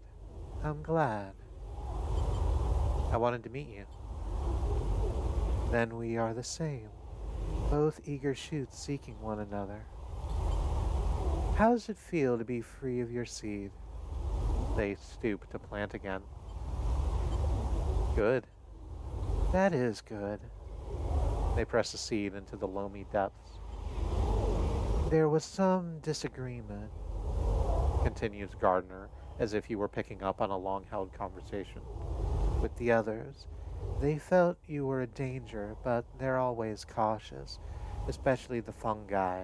They like old loams, known knowns, wide and stable networks. The fungi were cautious. Mostly, yes, although there are many among their number who favor short growth cycles, thick nutrient veins, and sudden shifts. He gestures out into the storm, and though you cannot see them, you feel presences all around, sensing this audience with great interest. After all, they understood it was I who made them their crowns, and without them they would not have joined the chorus. So they see that it is only fair you get your chance to join too. You made more crowns? I made them all. Gardner moves away a little, looking for another planting spot. It was so lonely here, but before long I found them and began to let them in. Gardner stoops again. We are millions, and we grow. I hope you understand. I am unused to speaking to your kind. It's been many cycles since my last conversation. I think it was with Chief Executive Trelec himself. You look around and you see it. Every growing thing, every non-human being in the Greenway is here. They are networked, connected, branched, and linked by this strange being, this artifact of the old station. The impossible dream of a senile farm administration AI, a living network. Surely that means sentient. And not senile. They don't seem senile in any real way. You could dissolve here, you realize, free of that decaying body. You wouldn't need to be a person. Why would you, among all these other minds? You turn away from Gardner for a moment and look back at your body. A tiny hairline thread connects it to you. You hear Rico's voice again, still asking, still checking in. Are you okay, Sleeper? What are they saying, Sleeper? Are you still there? Something in you sighs a long sigh. A sigh that speaks of an exhaustion beyond tiredness. An exhaustion rooted deep inside you. It stems from the effort of answering questions, of answering problems, of getting up and breathing each cycle. But something else resists the sigh. A yearning, a sense of distance, a desire to squeeze that hand that holds you for its warmth, its blood, its complexity, to make a gesture that says, I'm still here, I'm still alive, I'm with you. Two ideas spin within you, making you nauseous. If you break that thread, you'll be free. Free to dissolve here, to grow strange and beautiful among a million others. If you follow it, if you squeeze Rico's hand, you will wake up back in that dying body with all the pain and warmth that entails. Now is the moment to choose.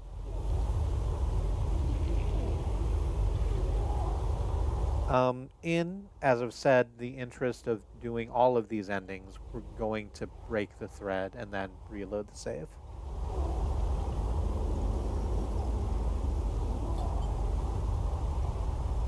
You reach down and pinch the thread. The finality of this moment descends upon you. Break it. You pluck the thread like a string. It snaps. Nothing changes. You stand at a point of stillness. No, you don't stand. You have no legs, no body. You are a point of stillness, a point in the flow.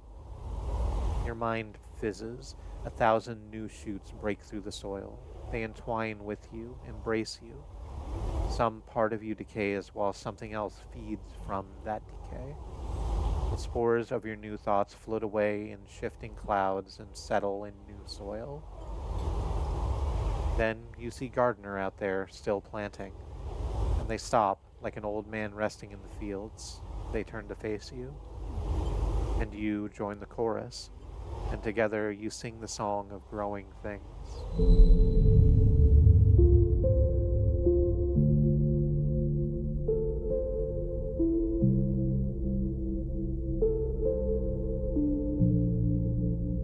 And we reach the credits again. I'm just going to go ahead and click continue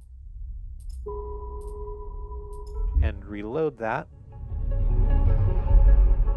We're going to do that scene again and then follow the thread back.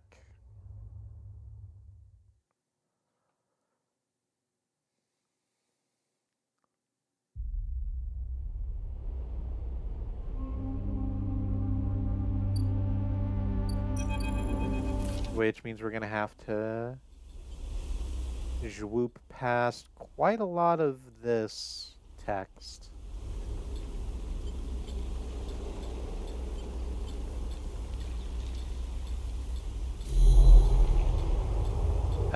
We've left Rico, we're in the cloud.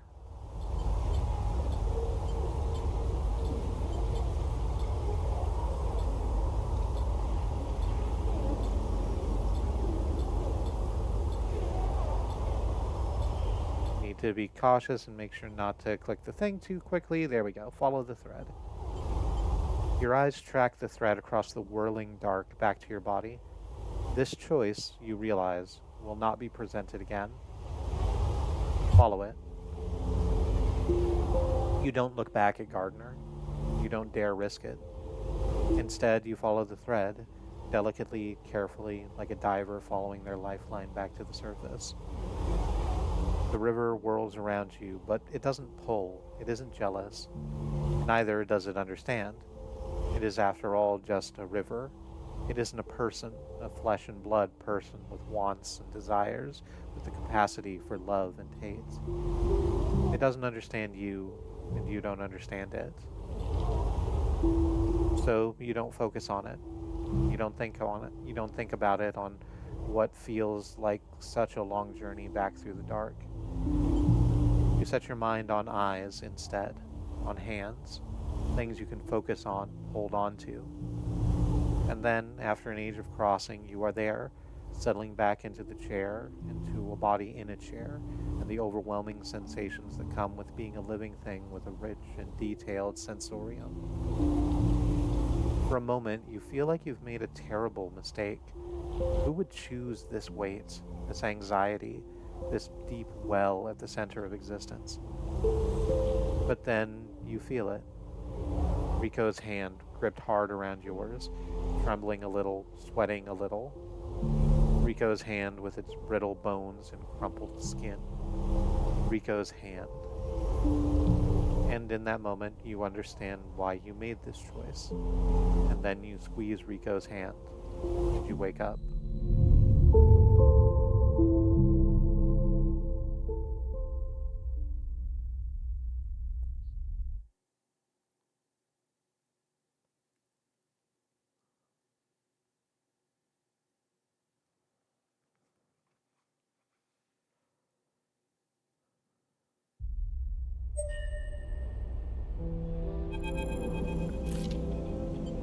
Sleeper?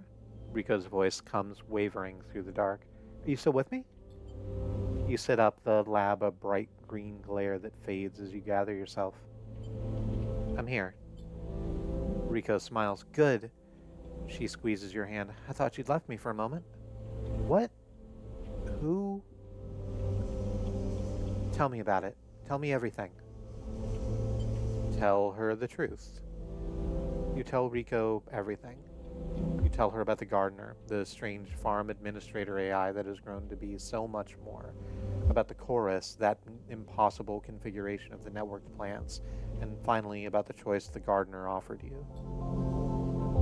She listens attentively, but her responses are hard to read, and you wonder if she might have made a different decision had she been in your place. Thank you, Sleeper, for telling me. I know it isn't easy to say such things. People so often do not wish to hear strange truths. She looks away. And thank you for returning to me, though I know you had your own reasons.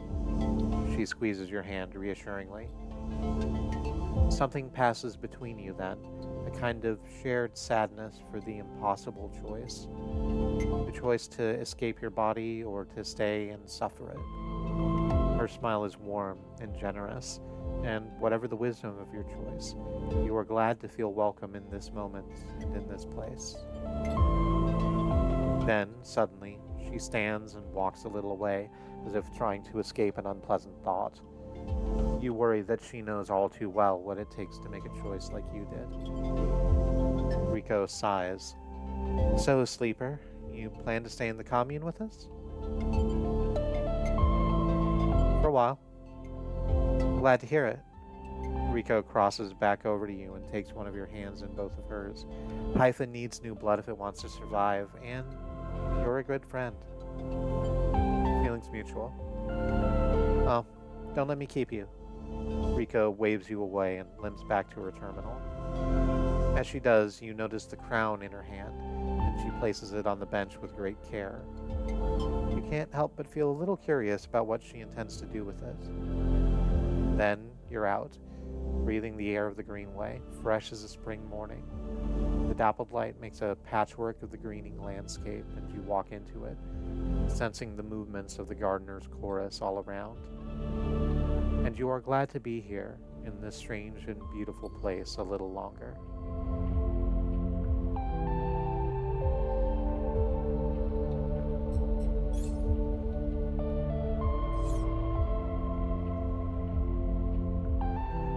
Who?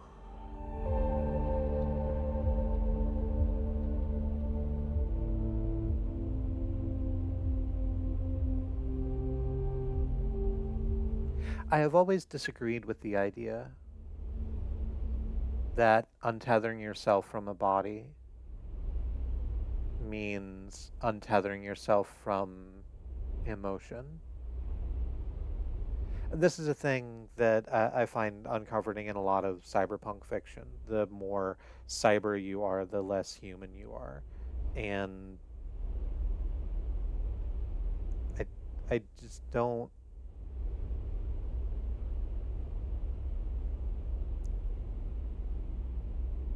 I don't know. It speaks to a very sort of human-centric superiority that I rail against in, like, uh, in other ways also. Um,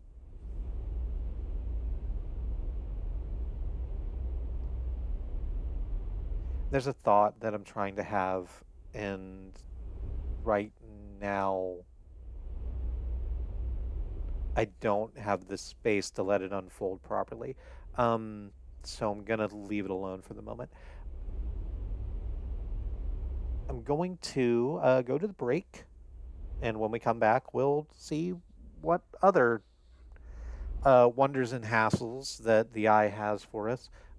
Before that, I'd like to take this opportunity to remind you that Black Lives Matter, that Indigenous lives and lands matter, the lives of people of color matter, that Ukrainian, Palestinian, Iranian, Sudanese, Congolese lives matter. There are many ways to be in solidarity with your fellow travelers upon this earth, and we like to push for direct mutual aid, as it helps people who are suffering right now suffer less. And people who are suffering less can stand shoulder to shoulder with us that little bit taller. So on the break, I'm going to go to the mutual aid hashtag on my social media and boost what needs I can there. I recommend that you take the opportunity to check out mutual aid initiatives in places you operate, both online and in meet space, because the only way we get out of this is through. The only way we get through this is together. In the meantime, maybe have a snack, drink some water, do a stretch, hit the restroom, do whatever self-care is useful to you. I will do the same. And I'll catch you back here in just a little bit.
Hey, I'm back. Ah, I got myself some lemonade.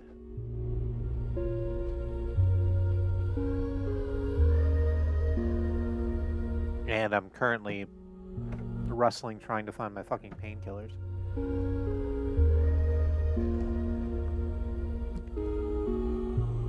Because my shoulder really, really hurts for some reason.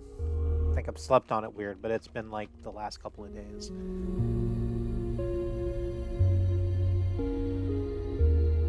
I'll just take the cheap ones. Okay.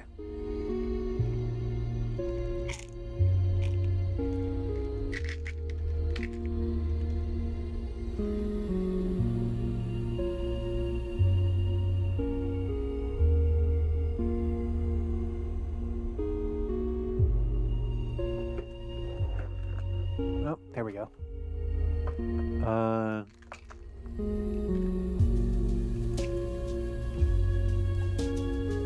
I also got some, oh,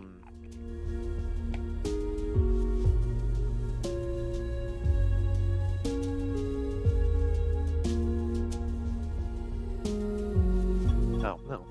I almost fucked up.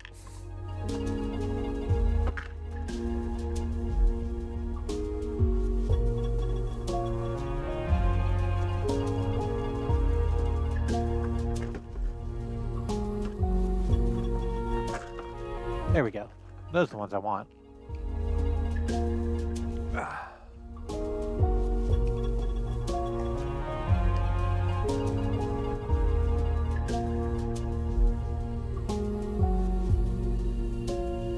I still have some. I probably should have done this while I was still on the BRB screen, but here we are.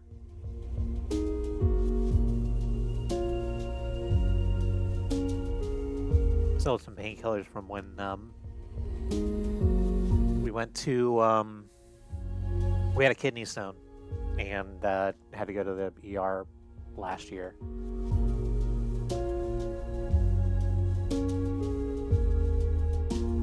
It just,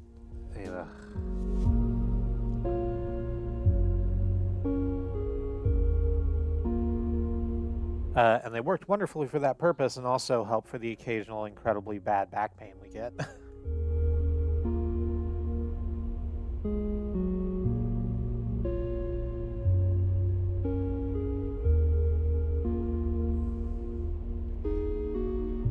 I'm currently being reminded by basically all of our headmates that it would probably help if I actually did our fucking stretches ever, which is true.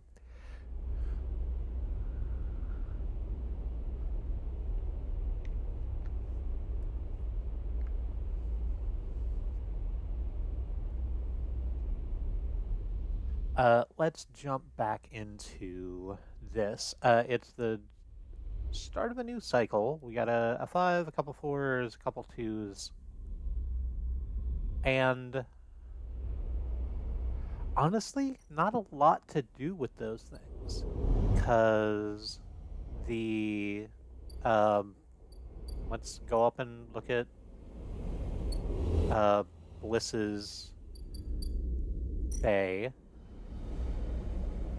And we can just do a work shift here,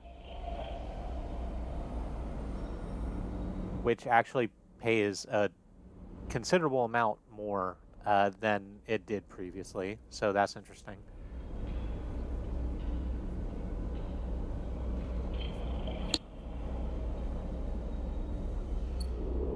But on the other hand, we have like 400 cryo and don't particularly need that right now.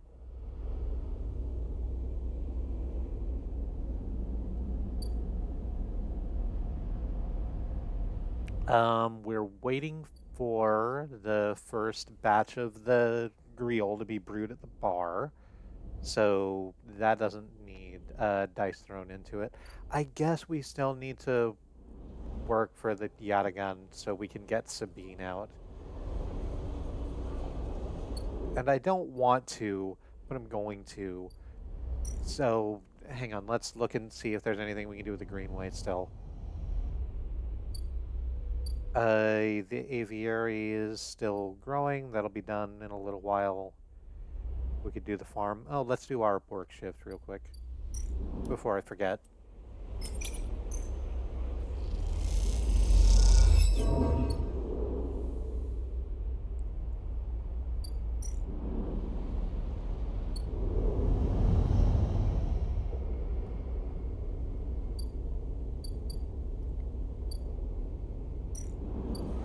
And let's do a couple of stints working fucking protection rackets for the Yadigan.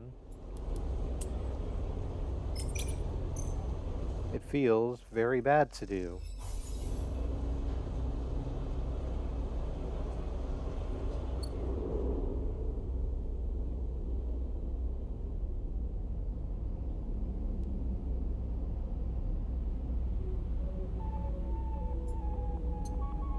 We could also, because I've sort of left Ankita over here by herself. I've kind of a little bit forgotten about that.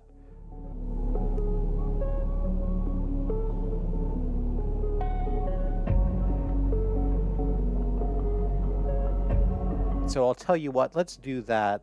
And in fact, looking at these actions that we have available to us, one of them jumps out immediately, rewire drones. And Kita has a couple of glitched repair drones in storage. If you can rewire them, they can repair the ambergris for you. We can, like, just use the 6 to do that. And so every cycle, the clock will click up on its own, and we don't have to worry about that. So let's go ahead and do that thing.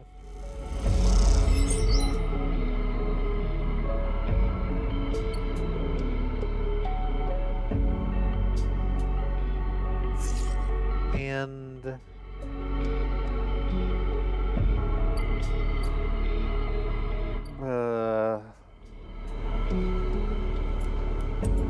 go ahead and do another stint with the yacht again just to get the hell out of the way. We lost condition, which is unfortunate. But that's fine. We can fix that. We have the money to just buy a nice chunk of spicy fungus from Memphis now. So let's.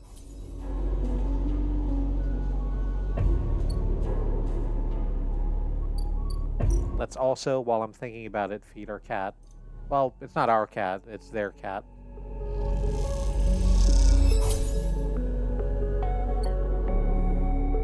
I don't think that does anything. I don't think if you feed the stray enough, then they'll, like, start talking to you or hand you quests or whatever, but it's just nice to do.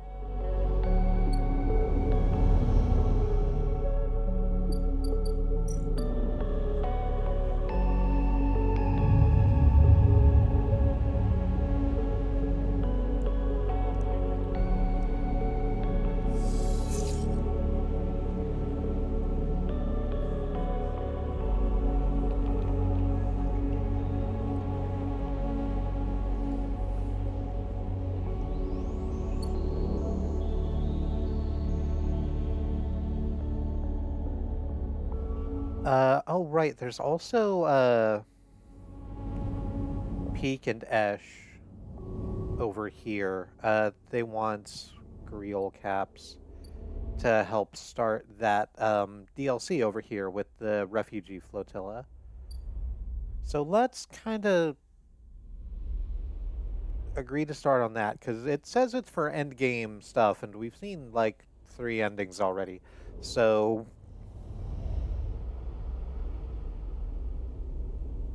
we're probably running into it.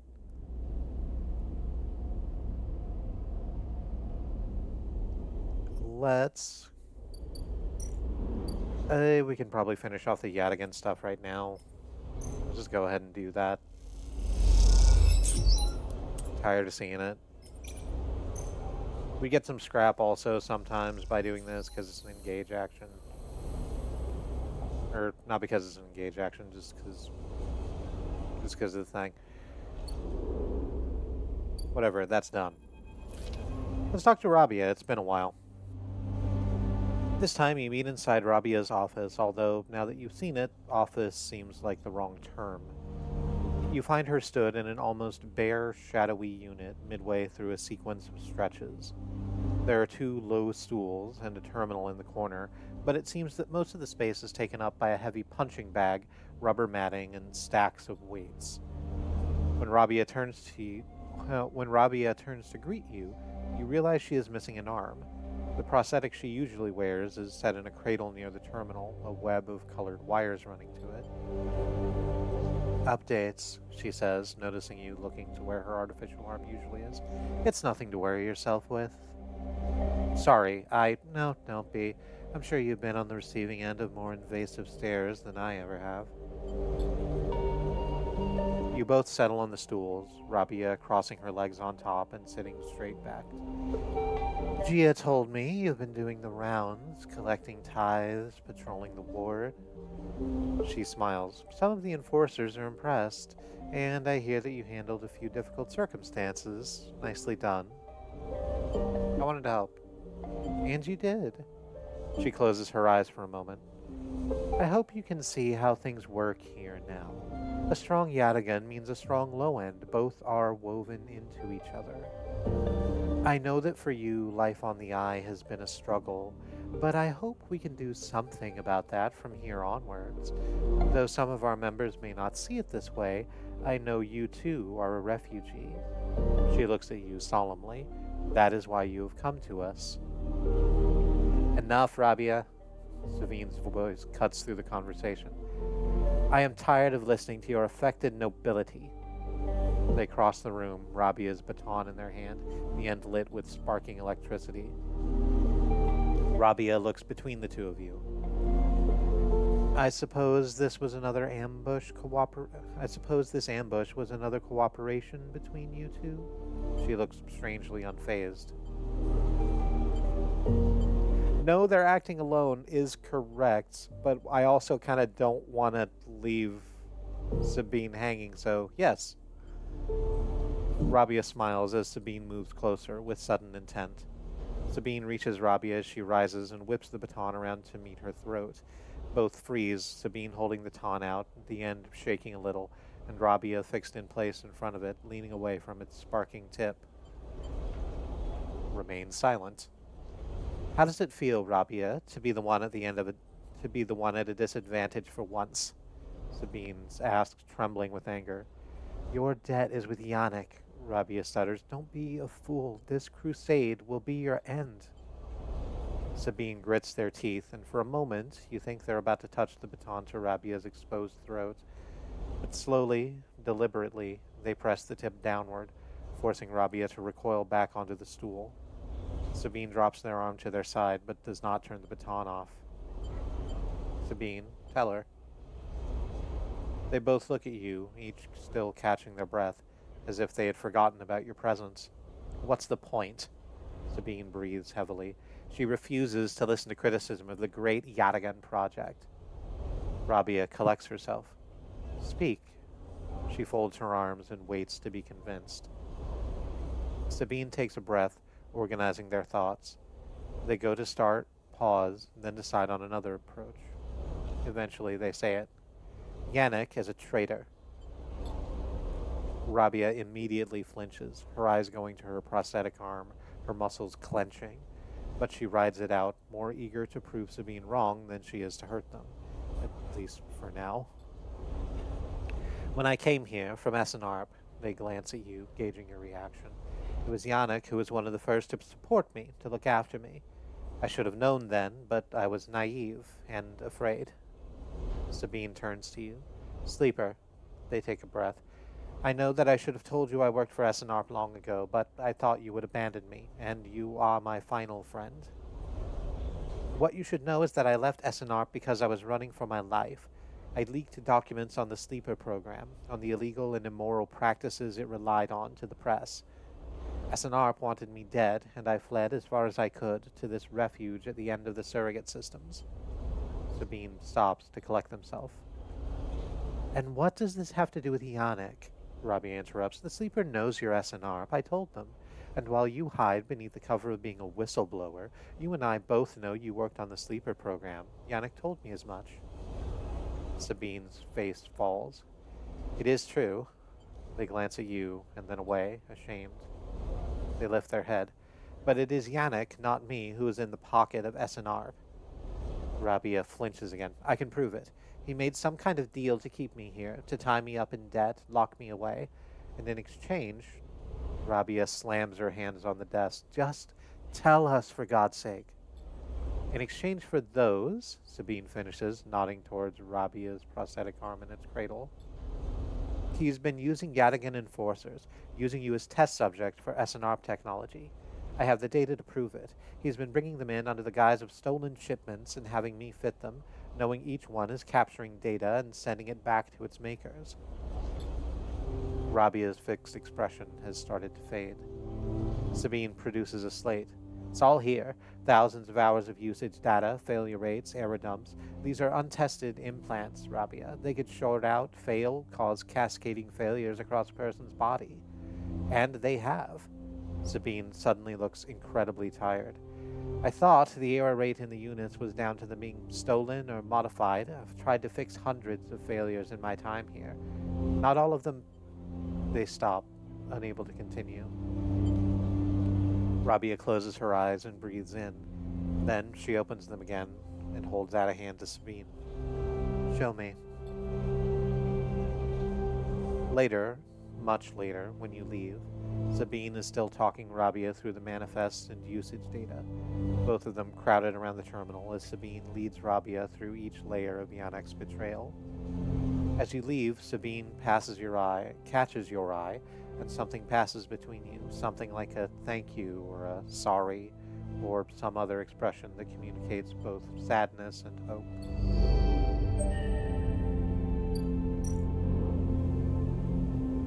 Rabia and Sabine have been holed up in her office for a while now. What are they planning?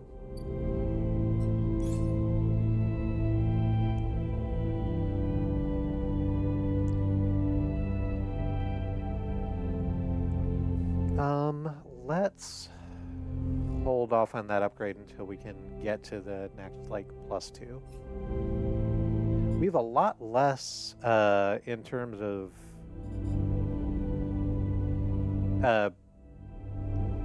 drives to track.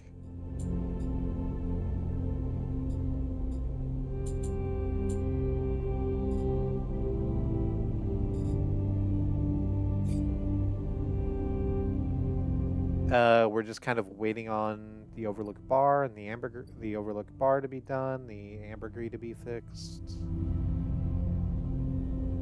We need to bring Emphas some matsutake caps so he can make another incredibly wonderful dish for us.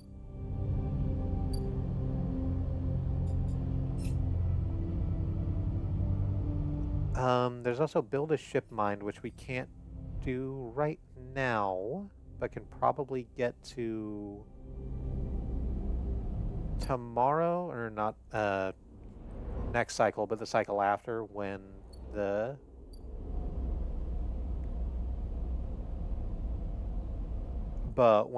ship mind dealers come in. In the meantime, let's run our shift at the commune, because we haven't done that yet today.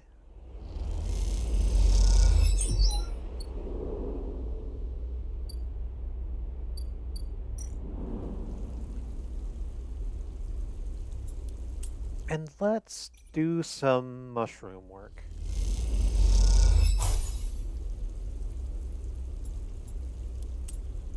And gather some spores so we can just go ahead and replant those immediately. There we go.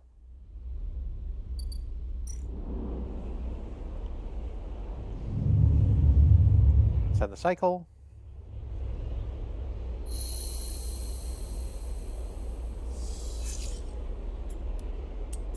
Well, nope, no, not that.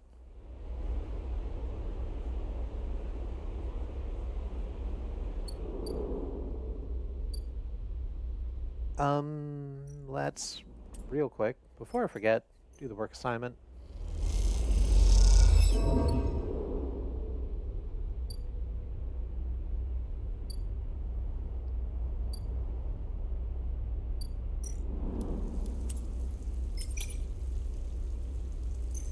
Let's forage for fungus. We haven't done this yet.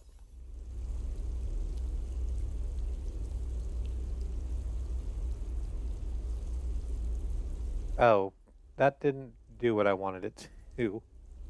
I thought that was going to get us, like, apparently that gets us Griol caps and not Matsutake caps, which is the thing we need. Oops, whoops, we'll come back to that, I guess. Well, we can sell those off. Or, no, it wants to, sell off Matsutake caps, so that's not right now either.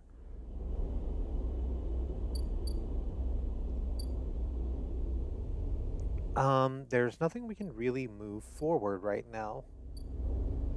So, all other things being equal, let's go do a couple of shifts working for Bliss also.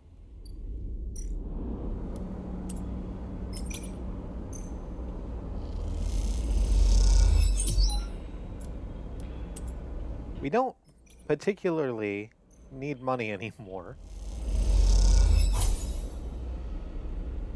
With as much as we have.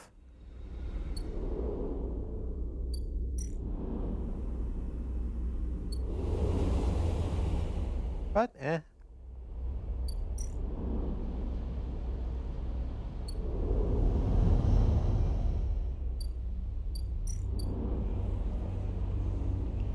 move on to the cycle.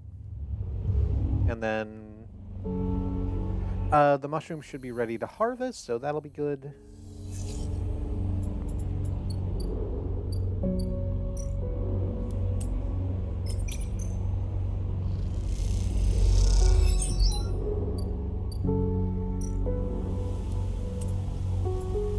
No, that's stabilizer synthesis. That's not what I want. There we go, aviary.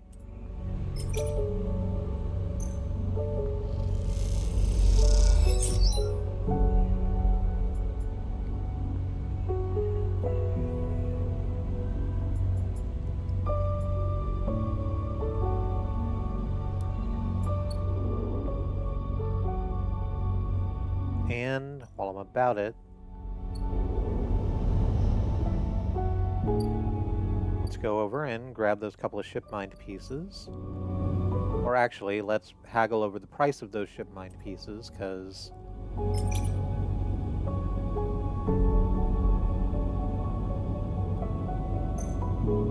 they're currently too expensive.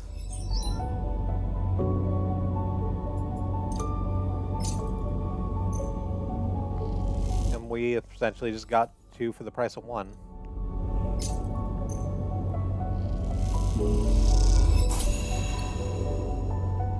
There we go. With 3 ship mine fragments, we can go over here to the fabricator and just go ahead and make a ship mined core. I think Anika is going to want that from us here in a minute.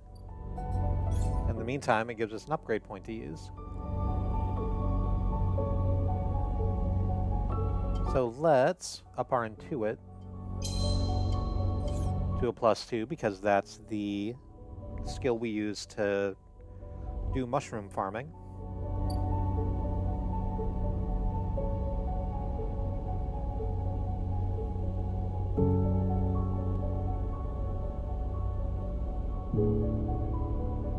Given that we don't really have anything else to do, let's gamble?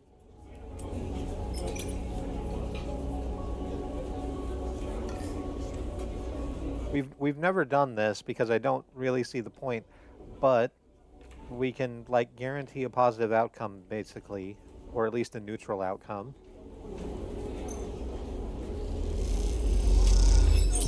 And I want to use that new +2 for something. Yeah. You hit a stride of good games, amassing a solid stack of chits. In your final game, a decisive defeat, the other player applauds. Good. Glad we didn't get stabbed instead.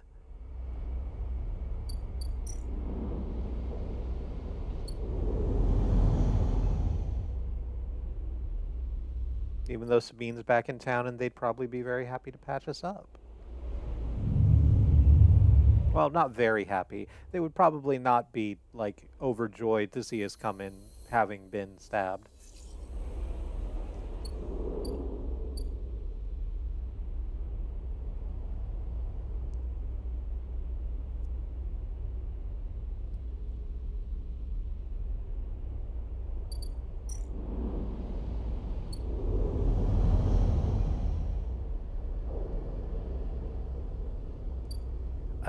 But Sabine and Robbie are done chatting.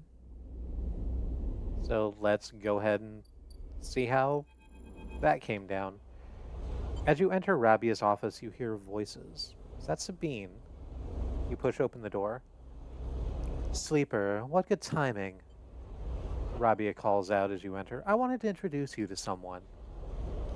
The man is standing at the center of the room, speaking quietly with Rabia. He turns as you come in. Meet Yannick. Yannick, a much older bald man with little round sunglasses and a beard. Sleeper? He nods. Been hearing good things from Robbie. He smiles an easy smile. It's good to meet you. Likewise, likewise. He waves a ringed hand. Now, Robbie, where were we? Actually, Rabia places a hand on your shoulder. The sleeper was what I wanted to talk to you about. She doesn't spare you a look. What's going on? Well, okay then. Yannick tucks his hands into his pockets. Go on. I'd like to recommend them to your ward. A tiny pause. They have shown themselves to be a capable ally here on Spokeside, but we have more than enough to run our territories. I hear the main block is proving more difficult. Yannick leans forward slowly. It is a mess, Robbie. He waits, his tinted glasses shimmering in spite of the lack of light in the unit. I can use them, he suddenly decides. Rabia smiles. Good to hear. I can immediately... Yannick cuts her off with a raised hand. 1 second. He steps one surprisingly light step closer to you. You eager to work, Sleeper? Yeah. Huh. Yannick nods his head as if listening to music. Okay then. You are suddenly unsure if he is talking to you. That concludes it. Sleeper can come work in the ward anytime they like. You shoot Rabia a confused look.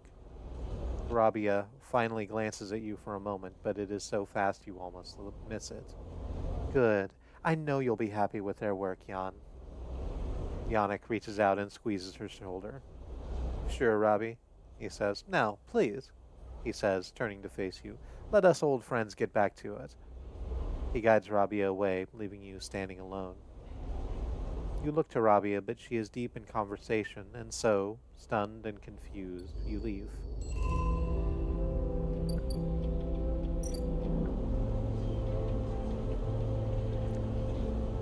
Okay.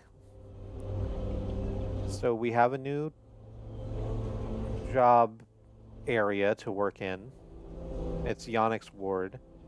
We can patrol that block, and we have a clock connected to that. Yannick's Trust. Surely Yannick will not regret trusting us.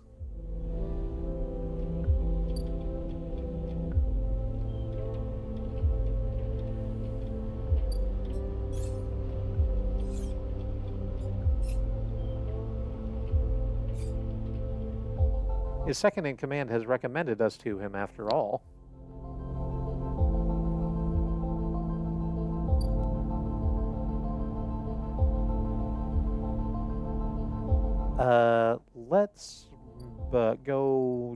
Let's do our shift at the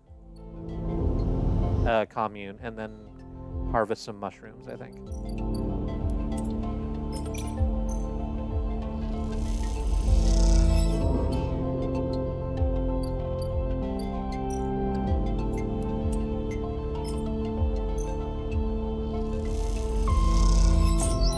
harvest. That's more matsutake. And yet again, do the harvesting.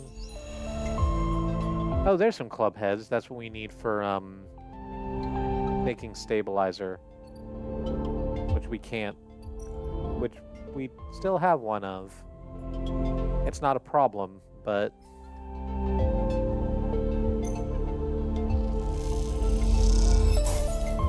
and since we have the spores available to us, let's just go ahead and get those working so that we can come back a little bit sooner.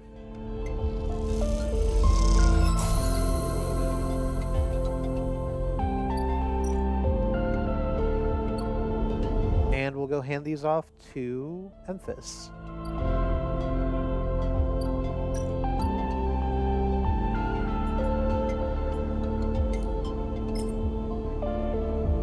Emphas mentions an old recipe for matsutake broth, and all he needs is two handfuls of caps, freshly sourced. Got them for you.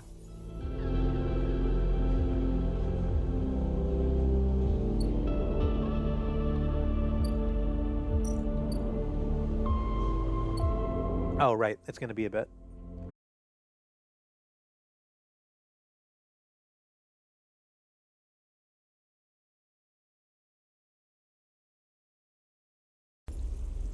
More spores so that we'll have... oh, we went down for a moment. Yeah, we'll just go over and get some more spores and figure that out later. What is... You're going to see the tunnel for just a moment. I apologize for it. Nah, it looks fine. No, it's leaping around a little bit. For no adequately explored reason.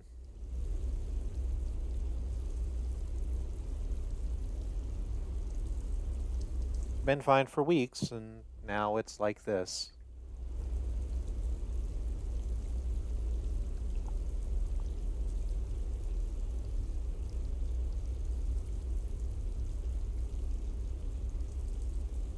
Almost like it's being fucked around with from outside.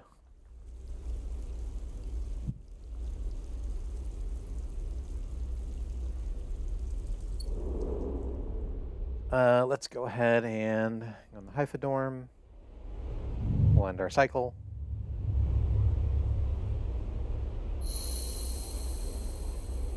And I think the Griot drink is going to be ready.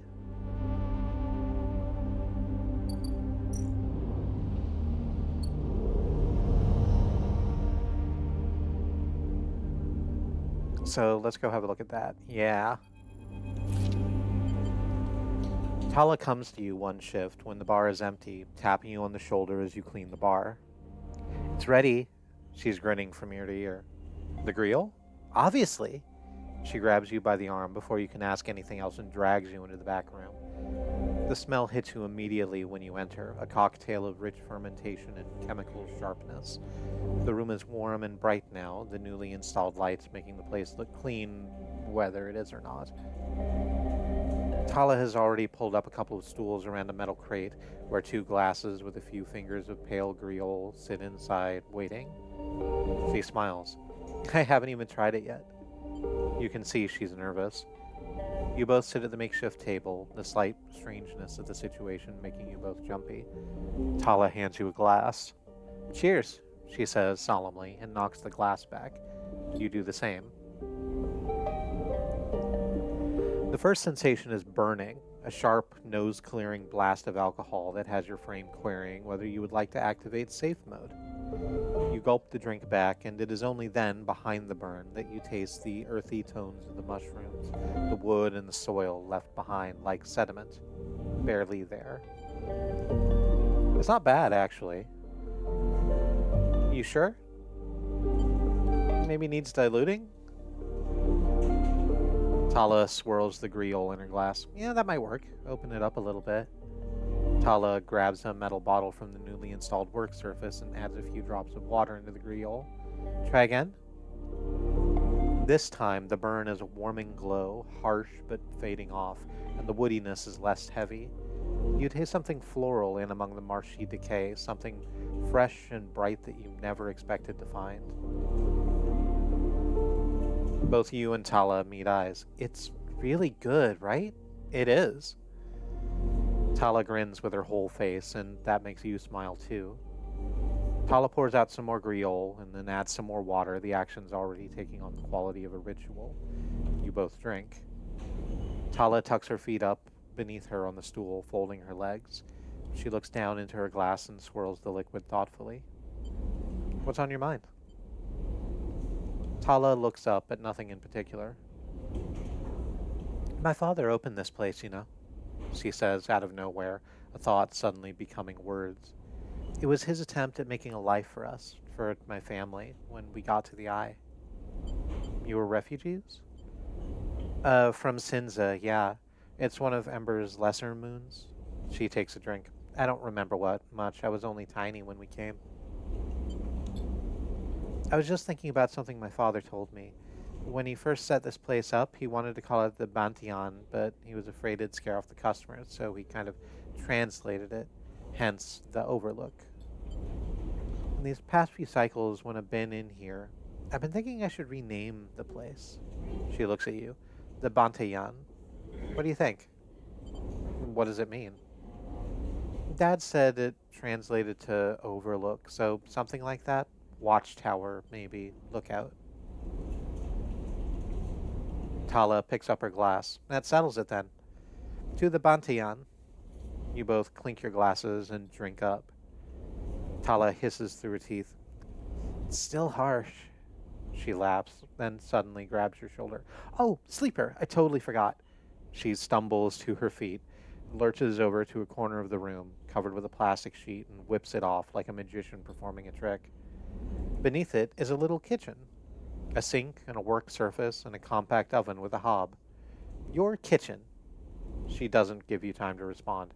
You can come make stuff here anytime, as long as you promise not to raid the mushroom farm. I need those for the grill. I was thinking too that if things pick up, we can start serving proper food at the overlook. The Bantayan. She laughs. You like it? It's perfect. Tala gives you a hug, then quickly stands back. I'm sorry, I'm so glad you're here. She grins. Yeah, me too. As Tala tidies away the glasses, you inspect the kitchen, checking that it all works. It's small and salvaged, but after what you've had to put up with, it feels like a dream come true. Later, when she's done for the day, Tala comes back through to the bar, and you share a glass of the good griot, the one she didn't distill. And this time you talk about nothing in particular, sharing stories about regulars or discussing the best place to eat on the Eye, which, after everything that has happened, feels like a nice change of pace. When it comes time to leave, you promise to cook for Tala and agree to let her know which shifts you'll be working in the coming cycles, and then slip out into the cool of the rotunda. And in this moment, you feel, for once, at home.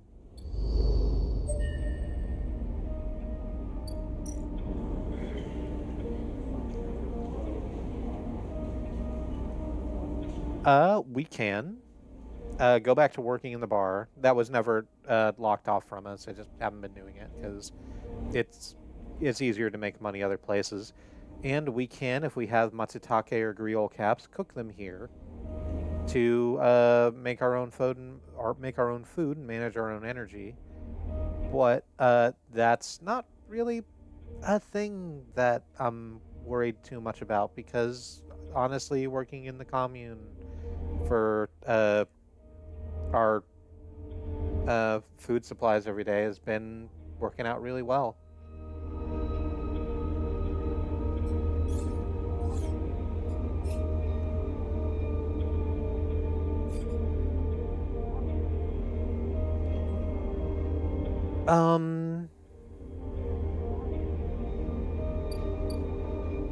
Let's do this over here. The ambergris will be fixed in 2 cycles if we just leave the drones to do it themselves.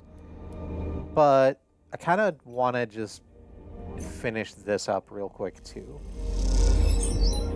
So let's work and finish repairing the hull, and then we'll talk to Ankita again. Ankita is crouched in the computing core of the ambergris, swearing to herself when you enter. She doesn't look up. These shits completely ruin the core's connections when they cut it. She holds up a thick fistful of ragged wires. The ship mine they ripped won't even be usable without replacing these. She throws the bundle of wires across the room. Amateurs. Can we repair it? There's nothing to repair. We need an entire ship mine. It's not exactly the first thing you can expect to dredge up from a scrap freighter. Fragments, maybe sections of a mine, but a complete ship mine? No way. Ankita climbs out of the cooling well where the ship mine should be, the space suddenly crowded with her on the same level as you, towering over you as she stoops beneath the low, curved ceiling. Come on, there's nothing to be done here now. She leads you back through the guts of the amber, though you could find the way back yourself. The repair process has left you familiar with the cutter's idiosyncratic layout, all diagonal angles and bundled tubes. What do we do now? Ankita seems lost in thought, and you focus on the corridors, ducking below conduits and passing through bulkheads. Eventually, you arrive in the galley, though it's hard to tell. Most of the benches and prep surfaces are covered in half-stripped components and welded hull patches. Ankita shoves a box of filters to the floor and sits. Well, there's no way around it, she starts out of nowhere. We need a new ship mine. I could salvage one. I like your confidence, Sleeper. Maybe we check the ore exchange or speak to some scrap dealers? She rubs her forehead. It seems like I'm about to do something very stupid, but hey, I came here, didn't I? Why not make a run of it? She fixes you with a hard stare. Sleeper, you're all I got. No crew, no friends, you're it. She looks uncomfortable. I appreciate the time you've put in on Amber, and I'm sure she would too, if she could. What I'm saying is if you screw me on this, I will kill you. She leans over and hands you a stack of chits. A big stack of chits. You don't dare to count them. Give me that ship mine, Sleeper. Don't make me regret this. You won't. She sighs. Look, just get out of here before I change my mind. You slip out of the galley and head back towards the main dock. As you do, Amber growls and creaks like a caged animal. You reach out a hand to calm her. Time to find Ankita ship mine somehow. That was like 100 creds. Well, fortunately, we have that ship mine, so let's just go ahead and plug that in.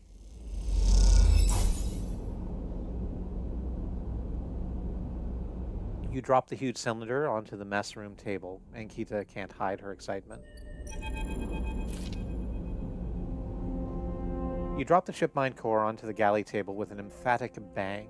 Ankita spins around from where she's been poring over some documents on her slate. Holy shit, Sleeper, did you actually find a ship mine? She rushes over and hefts the huge cylinder, turning it back and forth. Well, shit, it might actually work. She smiles wider than you've ever seen. Where'd you get it? Built it. Built it? Well, you are full of surprises. Ankita bangs on the galley wall. Hear that, Amber? Sleeper got you a new ship mine. The sound echoes down the ship's passages. You have to admit, being in a small space with Ankita when she's excited is a little intimidating. No. Ankita puts the ship mine back on the table. I'll start the process of fitting it as soon as I can. I might need your help with some of it. She heads back towards the counter to grab her slate. This isn't the only good news today either. Looks like my good karma's finally coming in. She throws the slate onto the table and spins it so you can see the screen. Take a look at this. You see a list of names and numbers, nothing that exciting, along with what looks like a transit timetable. I found them. Found who? My crew. She points to the name on the list. Or more specifically, Ashton Cade. It was his pass that was used to access Amber and slice the ship mine. I thought he might have been killed or robbed, his pass stolen, but it turns out he crossed the Founder's Gap the very next cycle. How do you know? I know some of the crew over at the ferry. They're old mercs who used to run in an outfit I worked with. I saw them in the Overlook, and they mentioned they saw Ashton crossing. I checked the manifests, and there he was. Looks suspicious. He hasn't said a word since since the theft, and anyone wanting to hide out might head to the Greenway and go for ground. She flexes. He won't get far, though. There's no real docks out there, only a couple of jetties in the wastes. So, what now? Now, I fit the ship mind. That's the first priority. But maybe you could help me out? Sure, how? It's like this. I head over there, especially in Amber. He'll spot me a mile off and go underground. He'll find a way to slip the station, or he'll bury himself so deep in the waste no one will ever find him. But you, Ashton doesn't know you. All I need is for you to go over there and sniff around. Not the commune, not the stacks. He'll have gone to the edges, the margins, the wild places. That's what Ashton likes. You see him, you locate him, you ping me on this. She hands you a comm earpiece. Seeing as this is Merc work, I'll be happy to give you Merc pay. She shifts in her seat. The thing is, I haven't got much left, so how about I tell the boys who run the ferry to give you a discount? I know it's not much, but once I grab this coward, I'll pay up. 200 cryo, nothing less. Yeah, I've already paid that toll. So, what do you say? She meets your eye. Sure. She gives you a heavy whack on the shoulder. Good. I owe you. She lifts the ship mind up onto her shoulder with worrying ease. I'm going to go get this fitted into Amber's core. You get any info, any sense of where Ashton's hiding? Let me know. She goes to turn and then stops.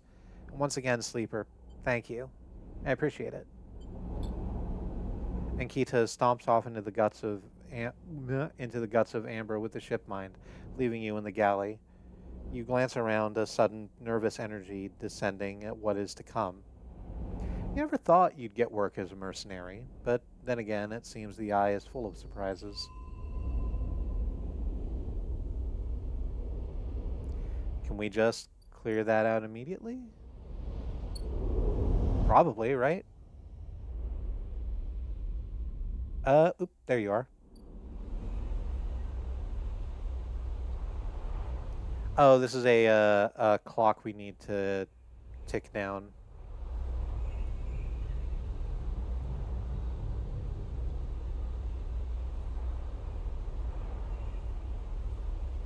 But given that both of these things we can do are +2, are things we have +2 in, we actually probably can just do it at once. We hit this twice, and then we have a 1 left there, but we can re-roll that to another 4, which turns into a 6.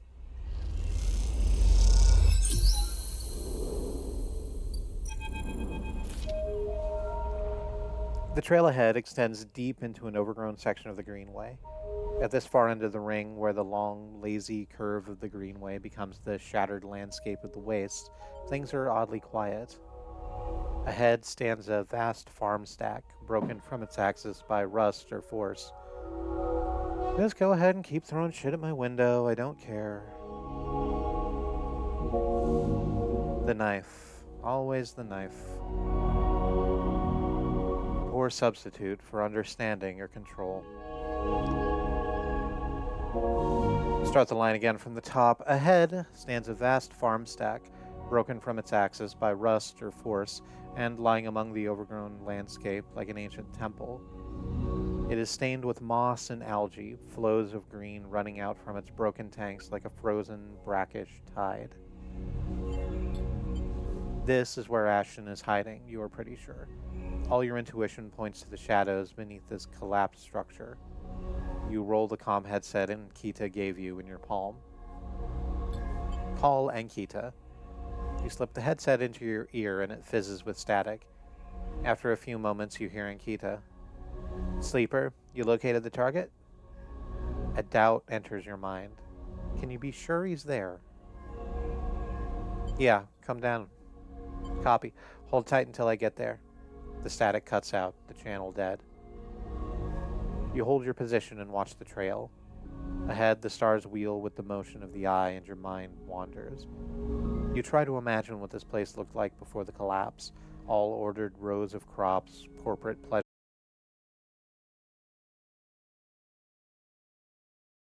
Following that trail, if he's up there, he'll have eyes on that for sure. Let's keep to the undergrowth, work our way around. She heads off towards the central spine of the greenway, with you following close behind.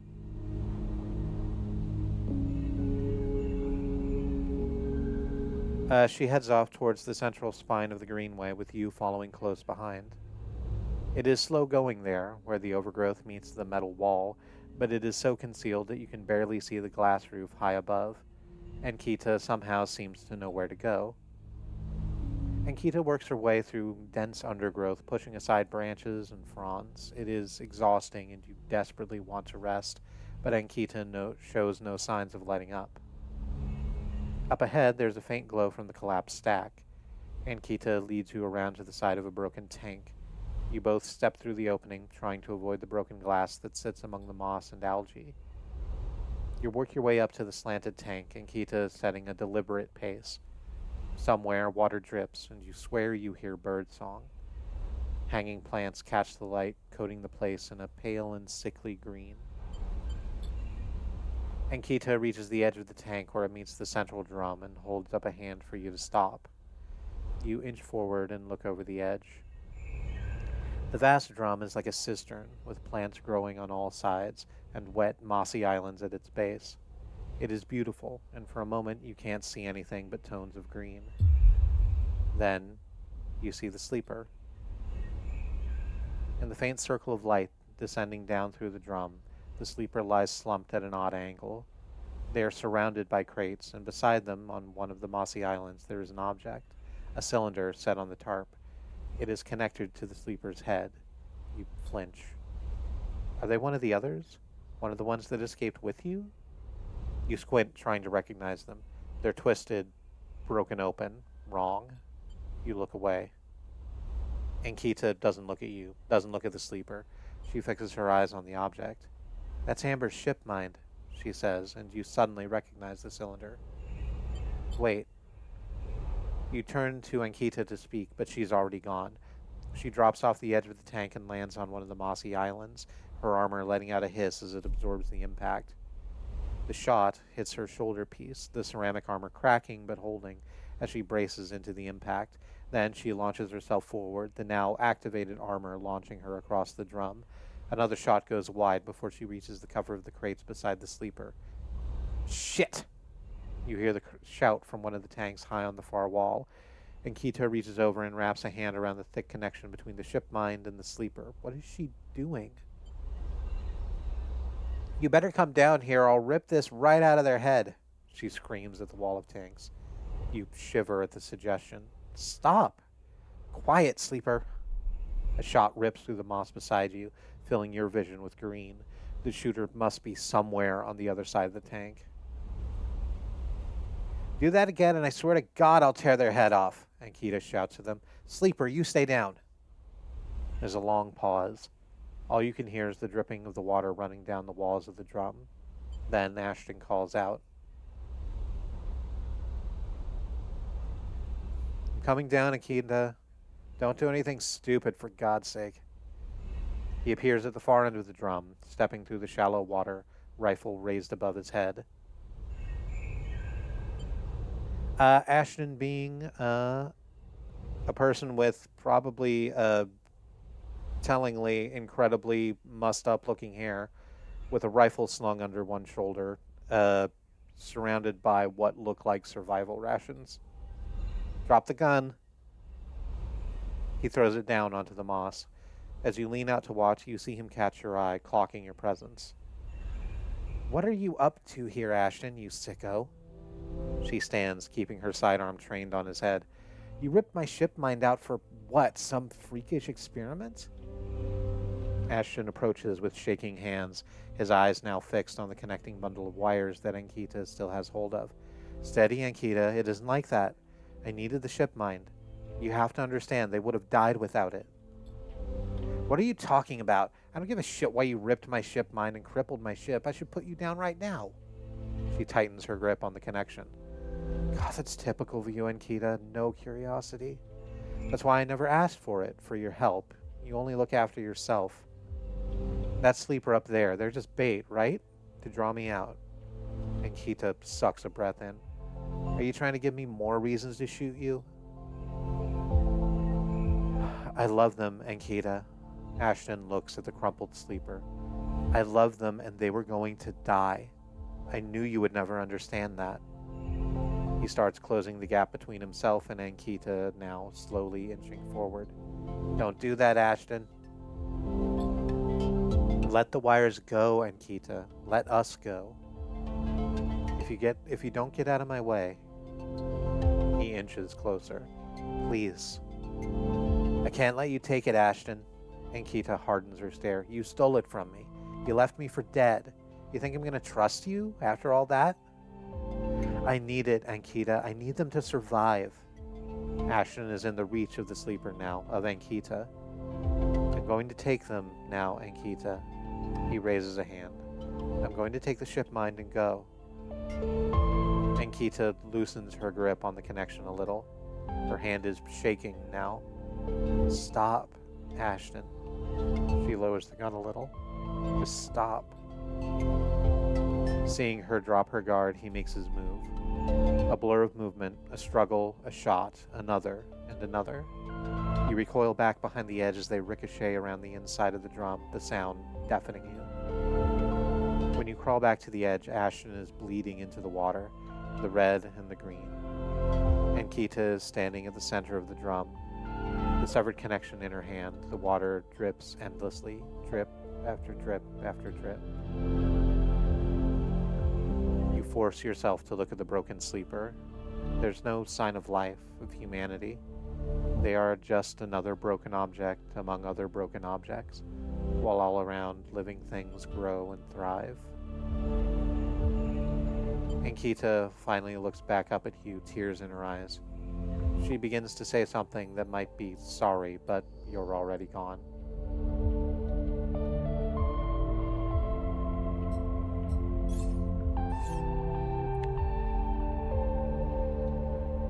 Gee, rough.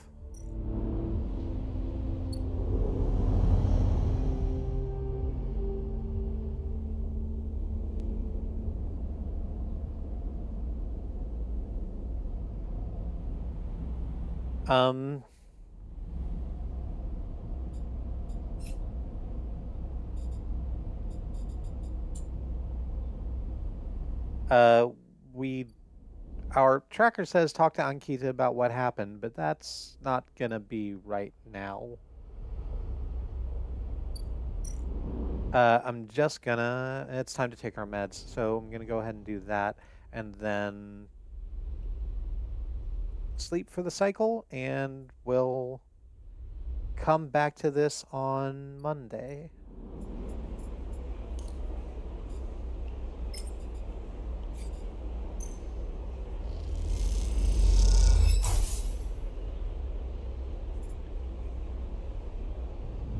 So, yeah, it's gonna be more of this. Obviously, we're gonna see this through the end.